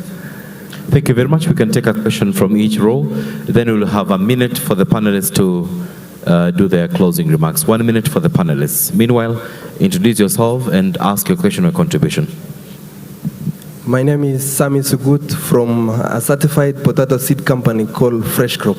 My request to the government is that we need to set up state-of-art potato cold storages. As we are going to set up aggregation centers, I urge the Cabinet Secretary and the Ministry and all that we work together to set up those cold storages to enable our farmers not to lose their produce. Lastly, also, we are working on a value addition center as Fresh Crop in Nakuru County. So, in the PETA team led by Mr. Menjo, maybe you can have a discussion after this so that we can see how we can work together. Thank you. Maybe that's for PS Rono. Thank you. Another potato hand. storage. Another hand. Let me please come forward. Very fast. Your name and your contribution. Thank you so much. My name is Erastus Wasikoyo, working with Kimaiti Farmers CBO in partnership with GSZ. I'll speak for the youths and I'll just add on some few things that maybe we can work on for the youths. Number one, the issues of value addition and aggregation centers. They'll be very handy for us here in Bungoma. And after we do that, maybe after they are being trained, the youths, the issue of market access and certification of those products. Like recently, we've been having some trainings on these African leafy vegetables and some legumes. But market access, value addition, the issues of training, how they can be trained, how they can be capacitated, and certification from the KEBS. Is it possible that our youths can be availed to that? Thank you so much. Skills on youth. Thank you. Let me come to our lady here, then come to the other side. Your name, your contribution. My name is Mary Masinde. I am a retired teacher. I was a teacher for agriculture and home science. We teach that agriculture is the backbone of the Kenyan economy. Now, for you to get a good crop, you must do early land preparation, early planting. What type of seed do you use? Now, is it possible to have a program in the county whereby you plant the same day, all of you? Because some farmers fear planting early because they say they'll steal my crop. So is it possible for all farmers to plant the same day so that you remove that fear that crops will be stolen? So it is important to supply the inputs on time. The National Cereals and Produce Board, what time do you normally take the seed from farmers? So if we do our things late, we'll never have a good crop. So do everything early, and we'll be able to have a good crop when we do everything on time. So otherwise, lastly, how are the agriculture officers working with the teachers? I've been a high school teacher for more than 37 years, but I've not seen the agricultural officers in schools. Now, can we do like the health sector whereby we have community health officers so that even in the agriculture sector, you can even get volunteers? I'm available now, I've retired. Can you make use of me? I'm ready to give to the community. And if you can even give me a scholarship, I'll be grateful because I'm ready to work for the government. I've retired. I'm among the people who are above 60, but I'm not tired. So I'm ready to work for the government and even to connect you to the teachers. Because in every village there is a school and they do agriculture. How much are you using those agriculture teachers? I'm ready here. Thank you. I have it. Dr. Feda, thank you. Please, you take that. Let me pick one from a young lady here, then wind up with a guy in specs kindly. Your name, your contributor. Thank you so much. I'm Mercy Nawire. I'm an agriculture extensionist by profession. My concern or issues about the 4K club in schools. I've been supporting the 4K clubs in our primary schools. So even the work you are seeing around, that is my effort, although it's through volunteer. I've been volunteering myself, though not easy, but I have passion, especially. And now my humble request to our CS, to the county government, is to request for support for 4K club projects in schools. Let's emphasize on 4K club. Let us deploy people to train the young ones in school, because 4K club helps the young ones to adapt to agriculture at an early age with ease, without struggling, and then so that we can see that home technology transfer from schools back at home, so that what they are learning at schools, they are able to duplicate back at home. Let's give them lots of support by offering inputs and all the requirements that are needed. Thank you. Thank you very much. I'll finish with you, Director, right in front. Your name? Naitwa Leonard Murwai. mkulima wa kahawa ya Robusta na chairman wa Busia Robusta Coffee Cooperative Society. Kahawa hapa Kenya iko mara pili, Arabica na Robusta. Robusta inapandwa nyanda za chini, Lower Bungoma, Busia, Siaya, Homa Bay, and Kisumu counties. My appeal is that for Robusta coffee, we are lacking legislation and research. Pili, Kenya import 80% or 80 metric tons of soluble coffee ambaye ni Robusta. What is the government doing to empower the Robusta farmer in Kenya so that we hinder imports of Robusta? Pili, kama mkulima wa kahawa, Robusta produce 60% per tree without much work.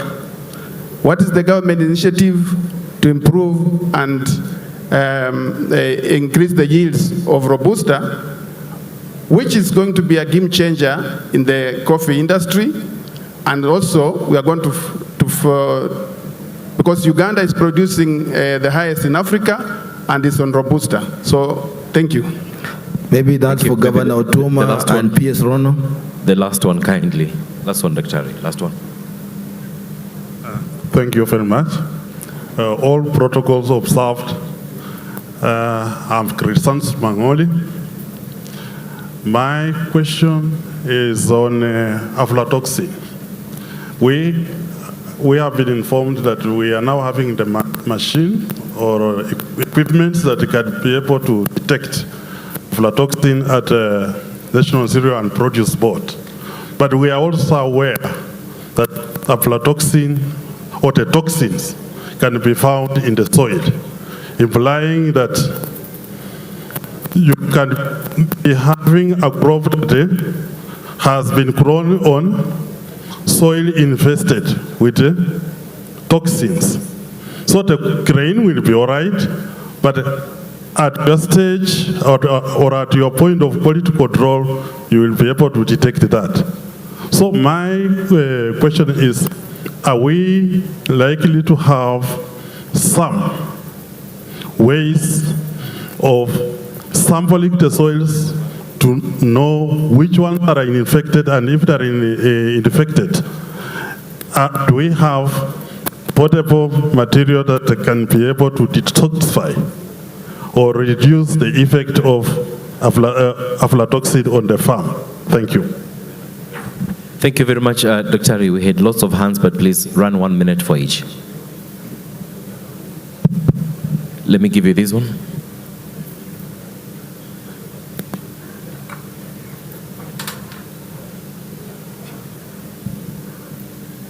Dr. Karugu, you will say something about aflatoxin and then your 1 minute closure remarks. Thank you, Dr. I'm actually not a doctor, I'm a CPA. But thank you for that. I want to confirm that it's true that the entry level of aflatoxin is not at the storage level, it's actually at the production level. It's actually as the crop grows. And it's true that we are also able to confirm the soil that have the context of aflatoxin and even the areas that are prone to that. But the good thing is that there is also a product that is applied as the crop is growing so that you can be able to control. And I think in the exhibitions they are quite available, and that knowledge we have also been able to spread to the farmers, especially along the areas that we engage. I want to say that the issue of testing really doesn't control, because you are just able to know this maize has aflatoxin, or this doesn't have for consumption level. It is not a control as such. And so the emphasis should be to control aflatoxin as the crop grows, not at the harvesting stage. And I think a bit of investment will be needed for that, so that we can be able to disseminate this information to the farmers and also even come up with ideas of how to assist in terms of provision of these products. In terms of now the general crop management at the harvest level, I want to confirm that as NCPB, we are well structured to absorb all the excess harvest, especially during bumper harvest. We have capacity to take in maize amounting to 17 million bags by 90 kgs, and also keep that for about 3 years. So even for 2 consecutive bumper harvests, we can be able to take in that maize and manage so that we can be ready during the shortage. And what has happened during this time, we are experiencing a bumper harvest, but we don't have a lot of excess because a lot of harvest has gone to take care of the deficit that has been experienced in the recent past. But I believe if we have another bumper harvest, then you'll see us more allowed than we have been. I also want to conclude by saying that apart from farmers bringing product to us for sale, even those who are not willing to sell but they are willing to hold, they can still hold with us.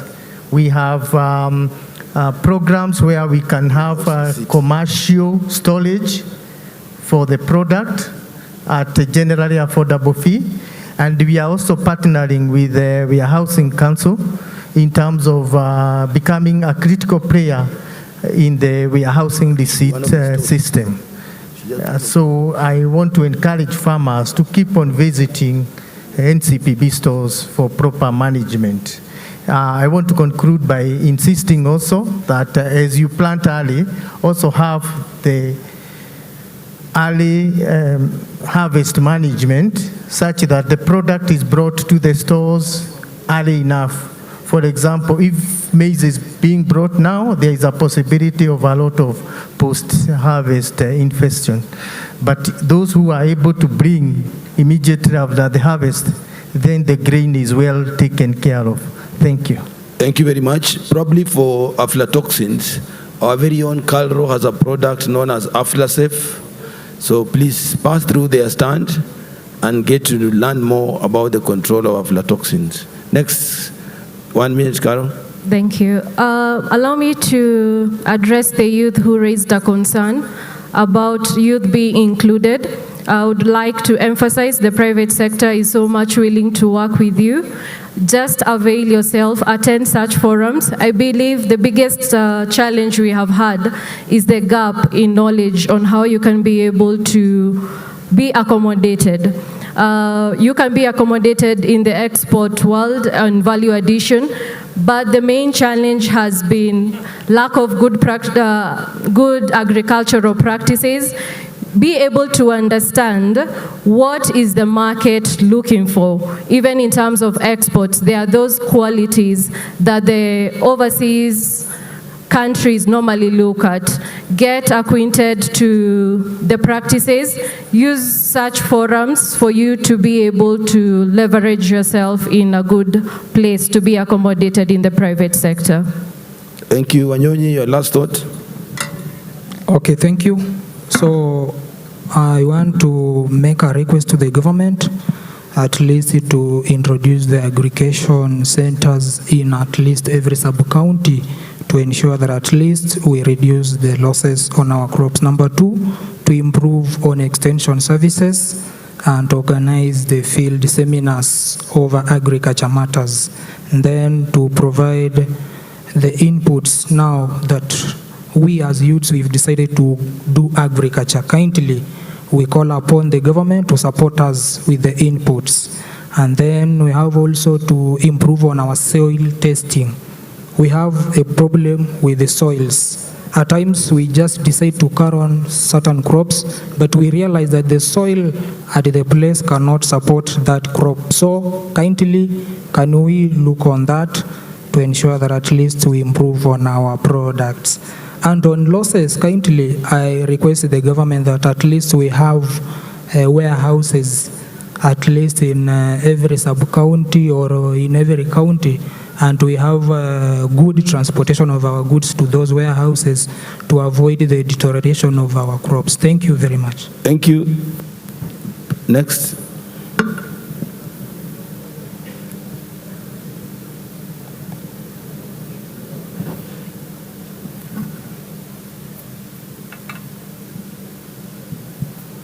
Okay, I would like to close by saying that you should embrace harvesting on time, like don't let the crops overstay in your farms.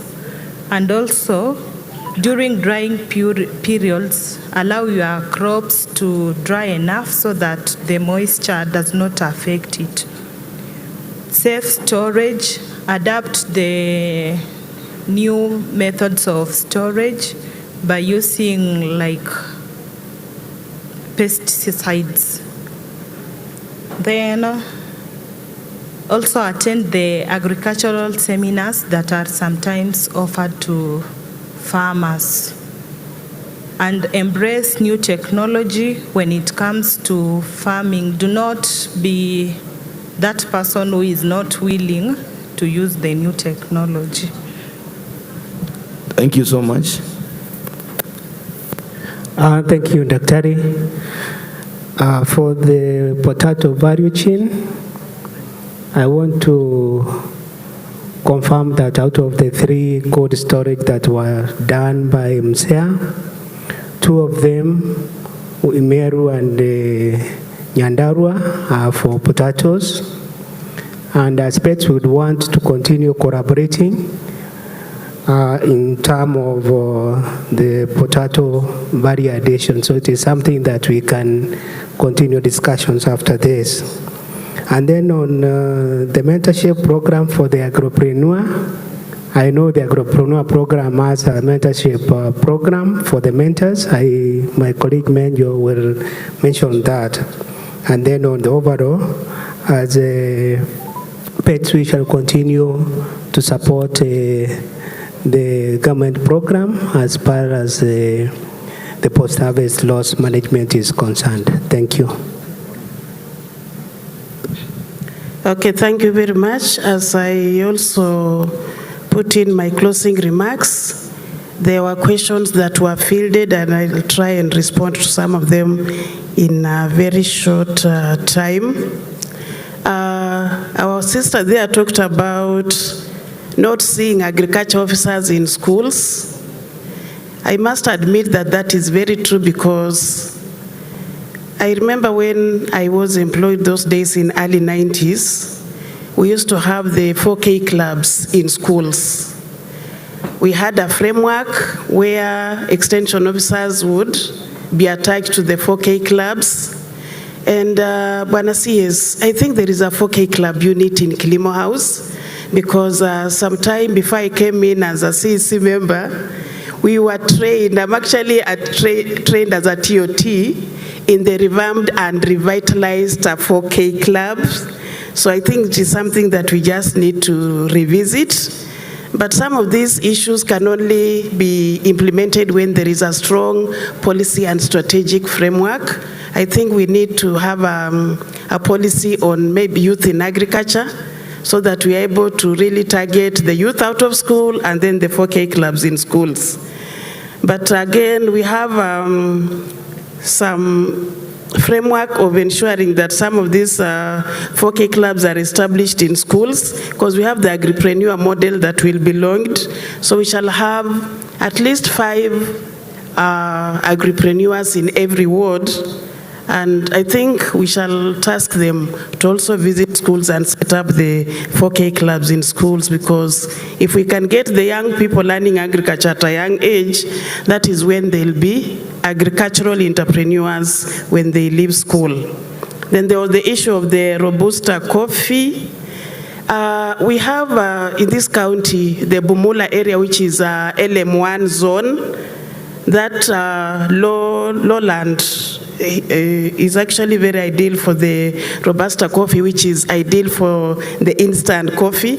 It is true not much has been done in that area, but I think then we need to embrace upon the CRI, the Coffee Research Institute, to scale up the research in the Robusta coffee so that we can get more seed to be adapted by our farmers.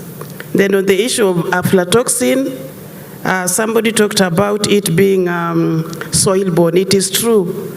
Aflatoxin is a fungus. It's actually a mycotoxin.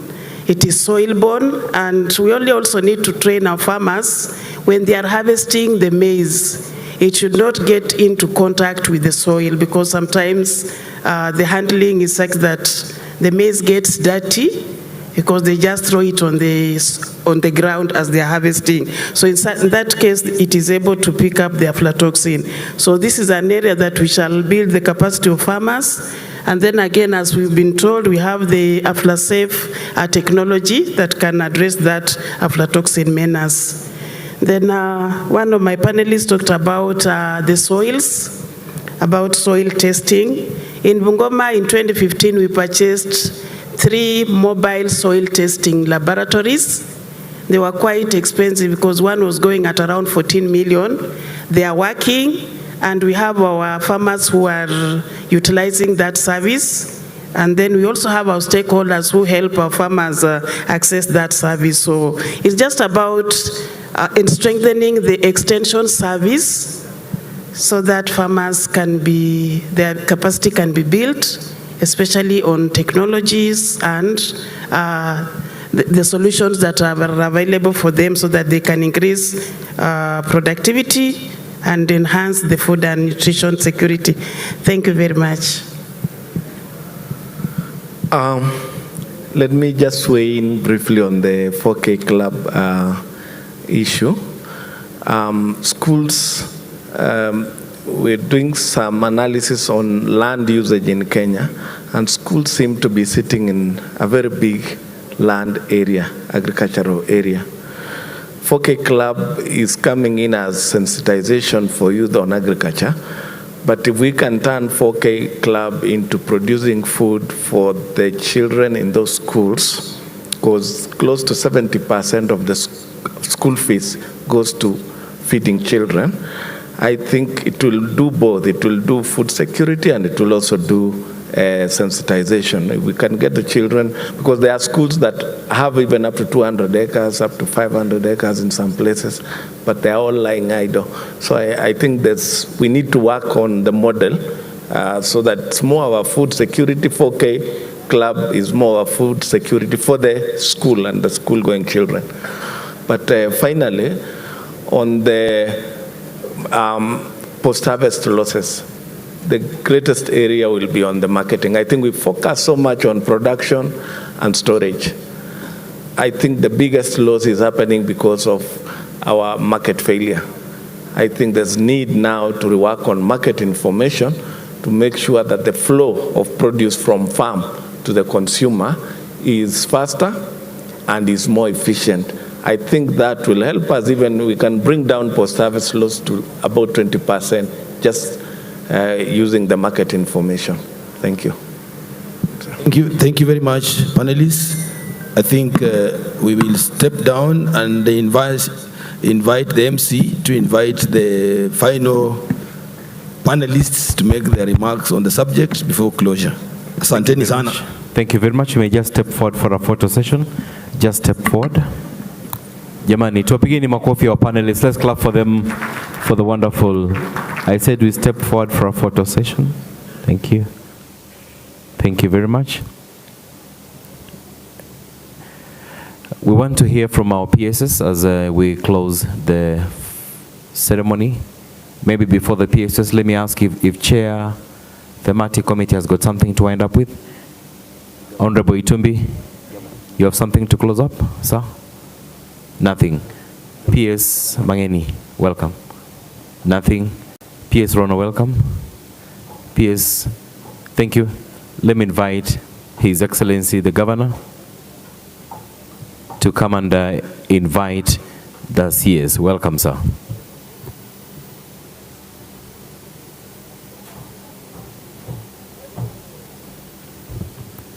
Thank you once again.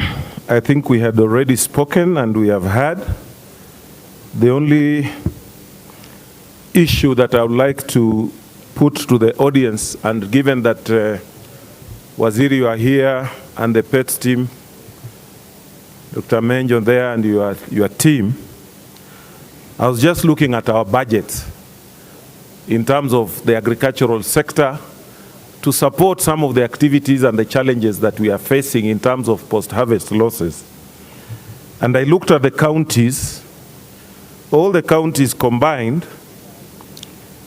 I think our agricultural budget is just 27.2 billion in the year 2022-2023. Because we had worked it out, and on average, the counties were spending less than 7% of their total budget on agriculture. Now, how do we mitigate on some of these challenges that you have been talking here? At the national level, and I think Waziri I shared with you before I pronounce here, we said out of our national coffers budget, the ministry is funded at the level of 70 billion. If you look again at 70 billion in a 3 trillion economy, it means at the national level, we're only putting in 2.7%. Plus even development partners, we said is around 150. That comes to just around 5%. Now, the reason I'm saying this is because we have heard of what we need to do. I don't want to repeat on the technical things that the panelists have here so well elaborated. But I'm looking at it now as a policy maker, as a CEO of a county and a policy maker. If we continue with this level of funding agriculture as a country, are we going to be able to mitigate on some of the challenges that we have talked about here? Because that's the reality. At the end of the day, all these things that we have been talking about must be costed. So, Menjo, I know we have said that sometimes the post-harvest losses, I was listening to you carefully, that is at the marketing level. But there is one thing, and I don't want to preempt what Waziri is going to say here. When I stood on this podium earlier, I said I was wearing 2 hats. And this issue of aflatoxins is a serious challenge to us. And I was trying to share with the Waziri whether we are really addressing it correctly, either at county level and even at the national government policy level. So I don't want to preempt what he's going to say, but this is one thing that we really need to look into. If you have a farmer, like I gave you a typical example, you know what we are trying to do with the rice in Budalangi. We are trying to move away maybe from 3,000 acres to 20,000 acres. If we do that crop 3 times per year, it means we are going to have 60,000 acres of production in a year. You can imagine what Mwea is. Even Mwea is not at that level. So ready towards contributing to this country not importing rice, this is a region that we have completely earmarked, even on issues of oil production and all this. But when we are having these kind of challenges, and even from what the National Cereal Board people were talking about, do you pass that cost to farmers? Mimi nimeleta mahindi, saya kuja kulipwa, unaniambia ati hii kitu yako iko na quality issue. And from the discussions here, we have not offered a solution. Where is the problem? So Waziri, I would expect you, when you come here, that we are going to have a serious policy, even pronouncement, so that our scientists can look into this thing and give us a solution as to where the real problem is. And the losses, as we are talking about, in some places, they are almost even 100%. Because when a farmer supplies, na hiyo ndio yuko nayo, school fees is there, and you are telling him your produce has aflatoxin, what do you expect this fellow to do? Yeah, ameshaleta mahindi, tumepea mbolea, tumepea extension officers, wametoa, lakini baada ya kutoa, there is kitu ingine imekuja hapa inatufungia. So we must look at the whole chain and see what is going to be done. I want to end there, and our guest of honor, Waziri, I told you I was also wearing 2 hats. There is a farmer who spoke here on behalf of Robusta coffee farmers, Leonard Murai. He had given us some produce from Busia, which I wanted to hand over as I call you to address and make your closing remarks. Wapi hiyo kahawa? Tunaweza leta.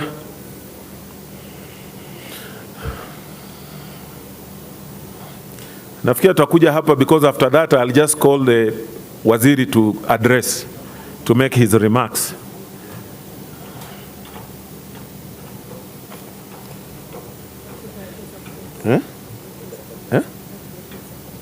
Oh. Okay, unataka tupeanie pale? Okay.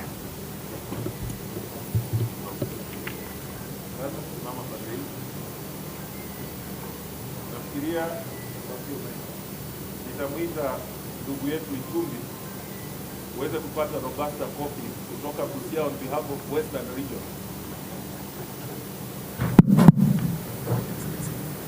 Aya, you hand over. This is your product. Karibu.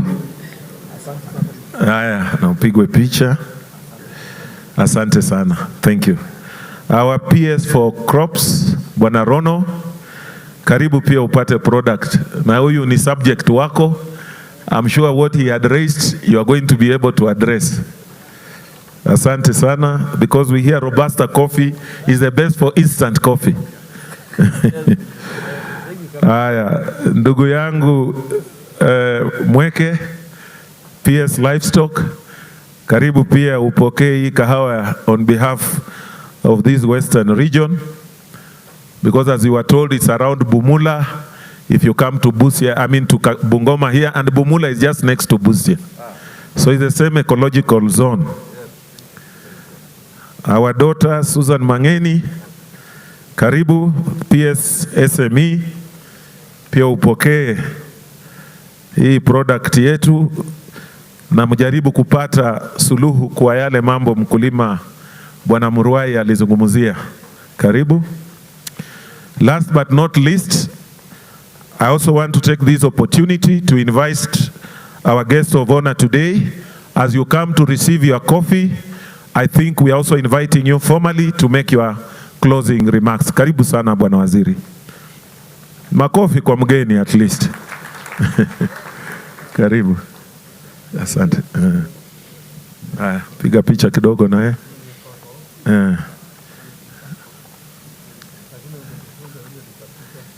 It is instant. Unaweka tu kwa maji na unakunywa. Unakoroga.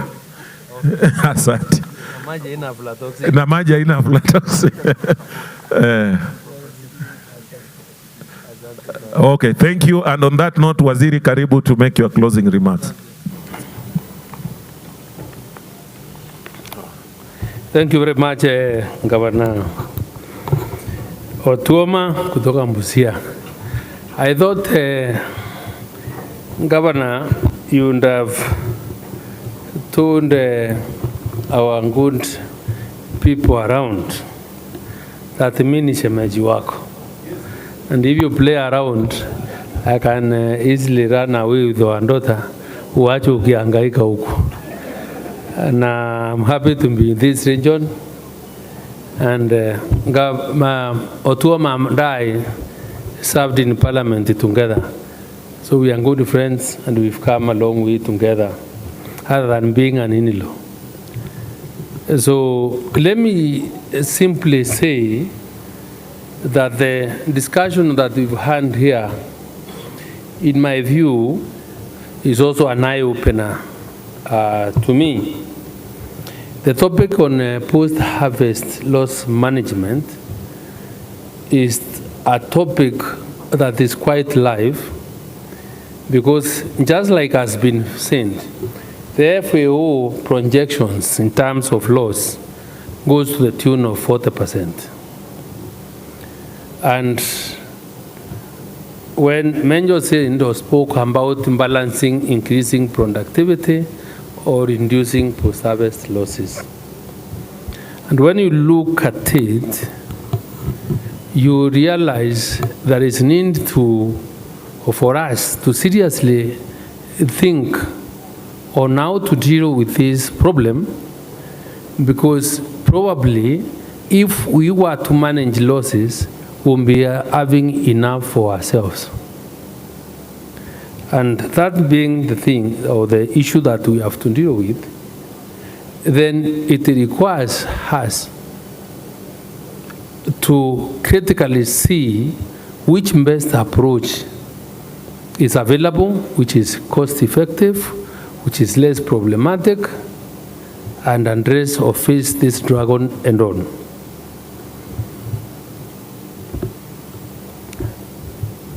It is not, in my view, the right thing to do or the most efficient thing to do when it comes to testing when we've really gone through the production line. Because if, for example, we did not manage aflatoxin from the time of planting to growth, then whichever way you go about it, then our produce will have aflatoxin. And why I'm taking this quite seriously is because many farmers, or in many workshops that I have attended or that we go into, we fail or forget to really to take through the farmers on the process on how aflatoxin is transferred to our produce. So that link has been missing. Many people do not know about it. And I think, Rono, we have a job to do together with the county governments. And we must make the loudest noise now to really educate and sensitize our farmers so that immediately from planting, then they are able to control this, you can say it's a fungus. Yeah? It's a mycotoxin. So we need to start controlling it from the time we start planting. Unfortunately, at least I've interacted with the aflasif when we are planting, but we have not made enough noise for farmers to know. Our crop protection department has work to do. Otuoma, you have also work to do because we have to work together. Because I believe farmers don't know. Even many people in this gathering today are just getting to know that we can or we cannot deal with the problem of post-harvest loss management, and especially on aflatoxin without dealing with this fungus from the time of planting. So people learn every day. It's a learning experience that we came here and we are able to learn. And I think as we get into the next year, or when we are also planning how to support our farmers, and because these areas that are very prone to aflatoxin are known, then we must be sitting down as a department and with the other teams to really know how to contain aflatoxin so that we are able to reduce post-harvest losses. Government has put in quite a lot of money in management of post-harvest losses, but I'm trying to imagine, because we spent quite an amount of money in the purchase or in the acquisition of dryers, then and we manage, so if we were to manage aflatoxin from our farms, then even the budget on acquisition of these dryers would have gone down. We are also spending some more money on buying dryers like Tuoma that we saw there. So this one has really pricked our minds, and we must start thinking on how really to deal with it. So I think the discussion we've had here is quite fruitful, is good. It has awakened our minds, and is something now we have to really think about. The young man who passionately spoke and is involved in agriculture, I want to encourage you that the decision you have made is the correct decision. The support that you've asked from us, we are ready to support the young men and women in this country to do agriculture. And if you did not know, please carry this home. Number one, we have a program under the Department of Livestock called Drive. It's a $40 million project that has a number of components. And one of the things we are doing is to support youth, women in agriculture and especially in the area of fodder production. In that program, 300 million shillings is going to AFC, so that the KNDC and AFC, so that young people or farmers can be able to access financing.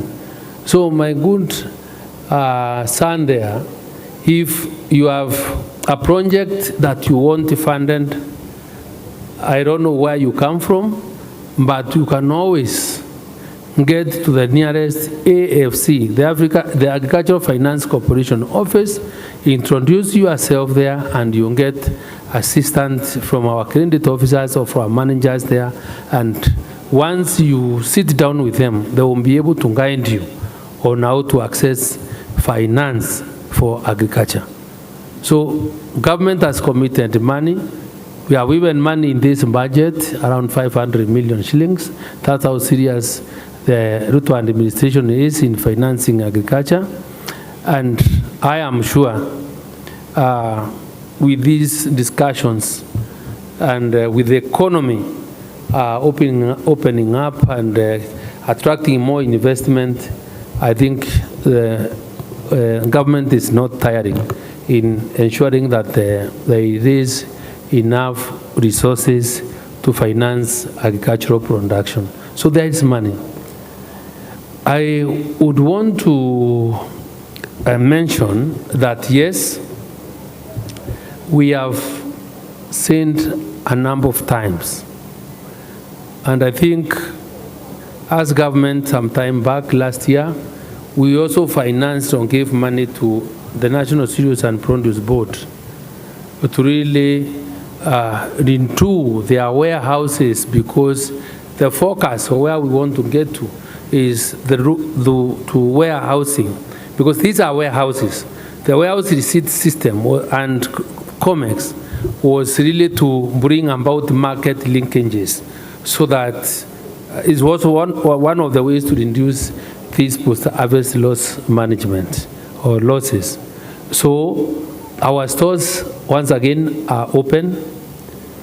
I remember in the last financial year we had money where we told our farmers, if you have missed, please take to the nearest store and we will be able to pay you at 4,000 shillings. That's the commitment the government had made, to that those farmers that are not able to store their cereals, those that have financial pressure, would be able to access our warehouses and get money. But let me address NCPB. Mr. Karuko, you have some work to do. You have some work to do because you really need to take through your staff to understand and to know they have a duty to advise our farmers, so that other than availing our infrastructure for sales of farm inputs like fertilizer and others, they have a duty to tell our farmers once they get to their stores the kind of quality of products that you accept in your stores. And before acceptance of that stores, of that quality, of that produce into our stores, they must, and you must be in a position to take what is of good quality, what is can be stored there, and what can be sold without making reference to the farmers.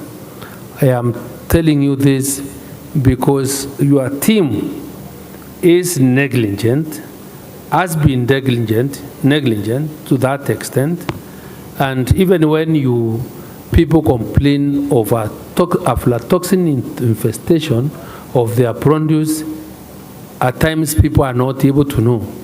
They didn't get infected by aflatoxin after and deposit in your stores or is before, because you did not test at the time of receipt of that consignment, and maybe probably at the time of purchase is when we are testing. That area you must be able to seal that gap, because just like Governor Otuoma has said, some farmers cannot be able to absorb that shock. And you've gone there and you want to pay school fees and you want to sell your rice and you are amazed, and then you are told it's infested and it has to be destroyed. It is not acceptable. So if we have to use the NCPMB stores as warehouses warehouse receipting for commodity exchange, then you must be able to have your game, because we do not want to expose those people that have trust in government infrastructure and systems and end up bringing their commodities and then get spoiled or get infested when they are in our custody. Otherwise, I want to really appreciate the panelists for bringing out those issues that they think or ideas that they think is the best way to deal with this, and say that just like we've kept the promise is that, again, we work very closely with the private sector, the county governments, the national government, and other stakeholders, so that we are able to make sure that every investment that we make in this agriculture sector really does not go to waste out of us being unable to manage losses that are generally manageable by application of proper mines or management of the produce that we get from our farms.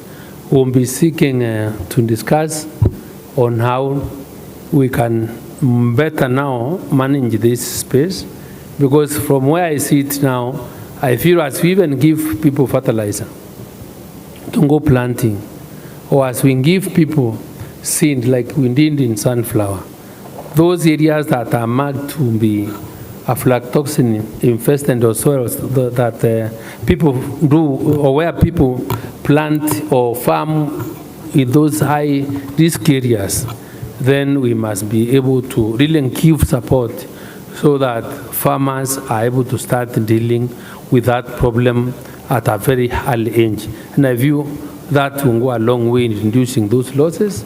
And I think once we retreat back to our offices and make consultations, probably we'll have to seek budgetary support, because I think it is the right thing to do, and it's something that we've not been very keen on. And I think the information that has come out in this particular meeting is worthy, giving us the opportunity to deal with the problem. Otherwise, although with those remarks, I want to really thank all the participants that have devoted their time in terms of ideas, the investment you have made in time, ideas, and money to get yourselves to this 4 days event. And I want to wish you well and thank you so much, and wish you a happy Madaraka Day. And I now want to declare that this now meeting is officially dissolved or is closed. Thank you very much.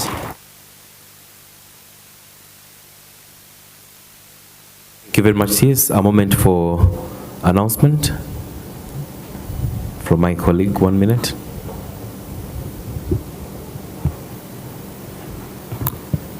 Thank you, MC.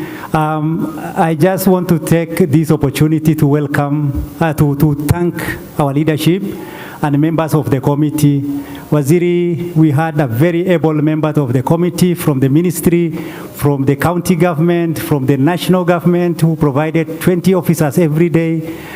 We thank the university for providing us the venue, but also they supported us with all the arrangement around. We also have the service provider, the Homeland. I think they did a great job. With all that, the work happened with precision, and you can see it came out very well. Thank you, everyone. And I want to make an announcement on the coming activities.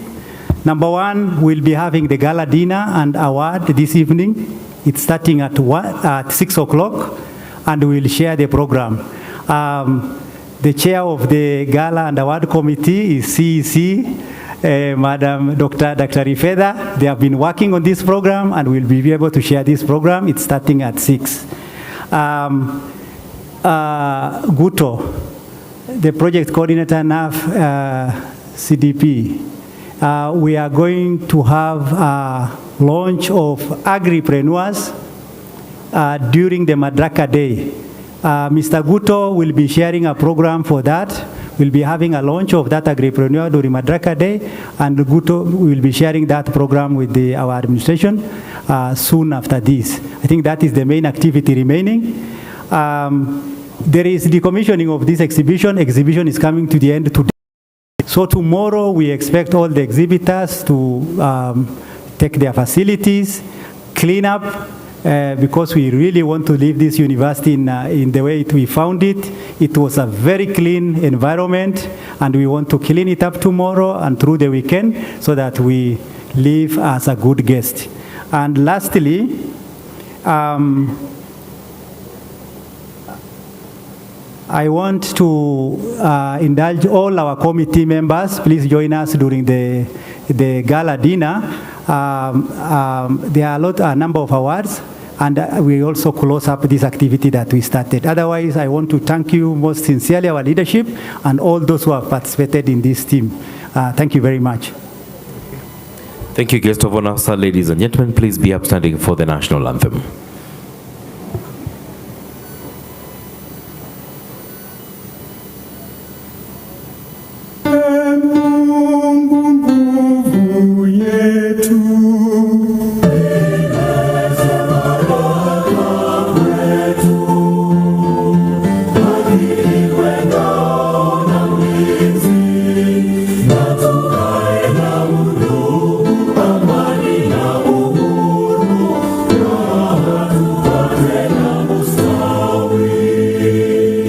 The grace of our Lord Jesus Christ and the love of God and the fellowship of the Holy Spirit be with us now and forever.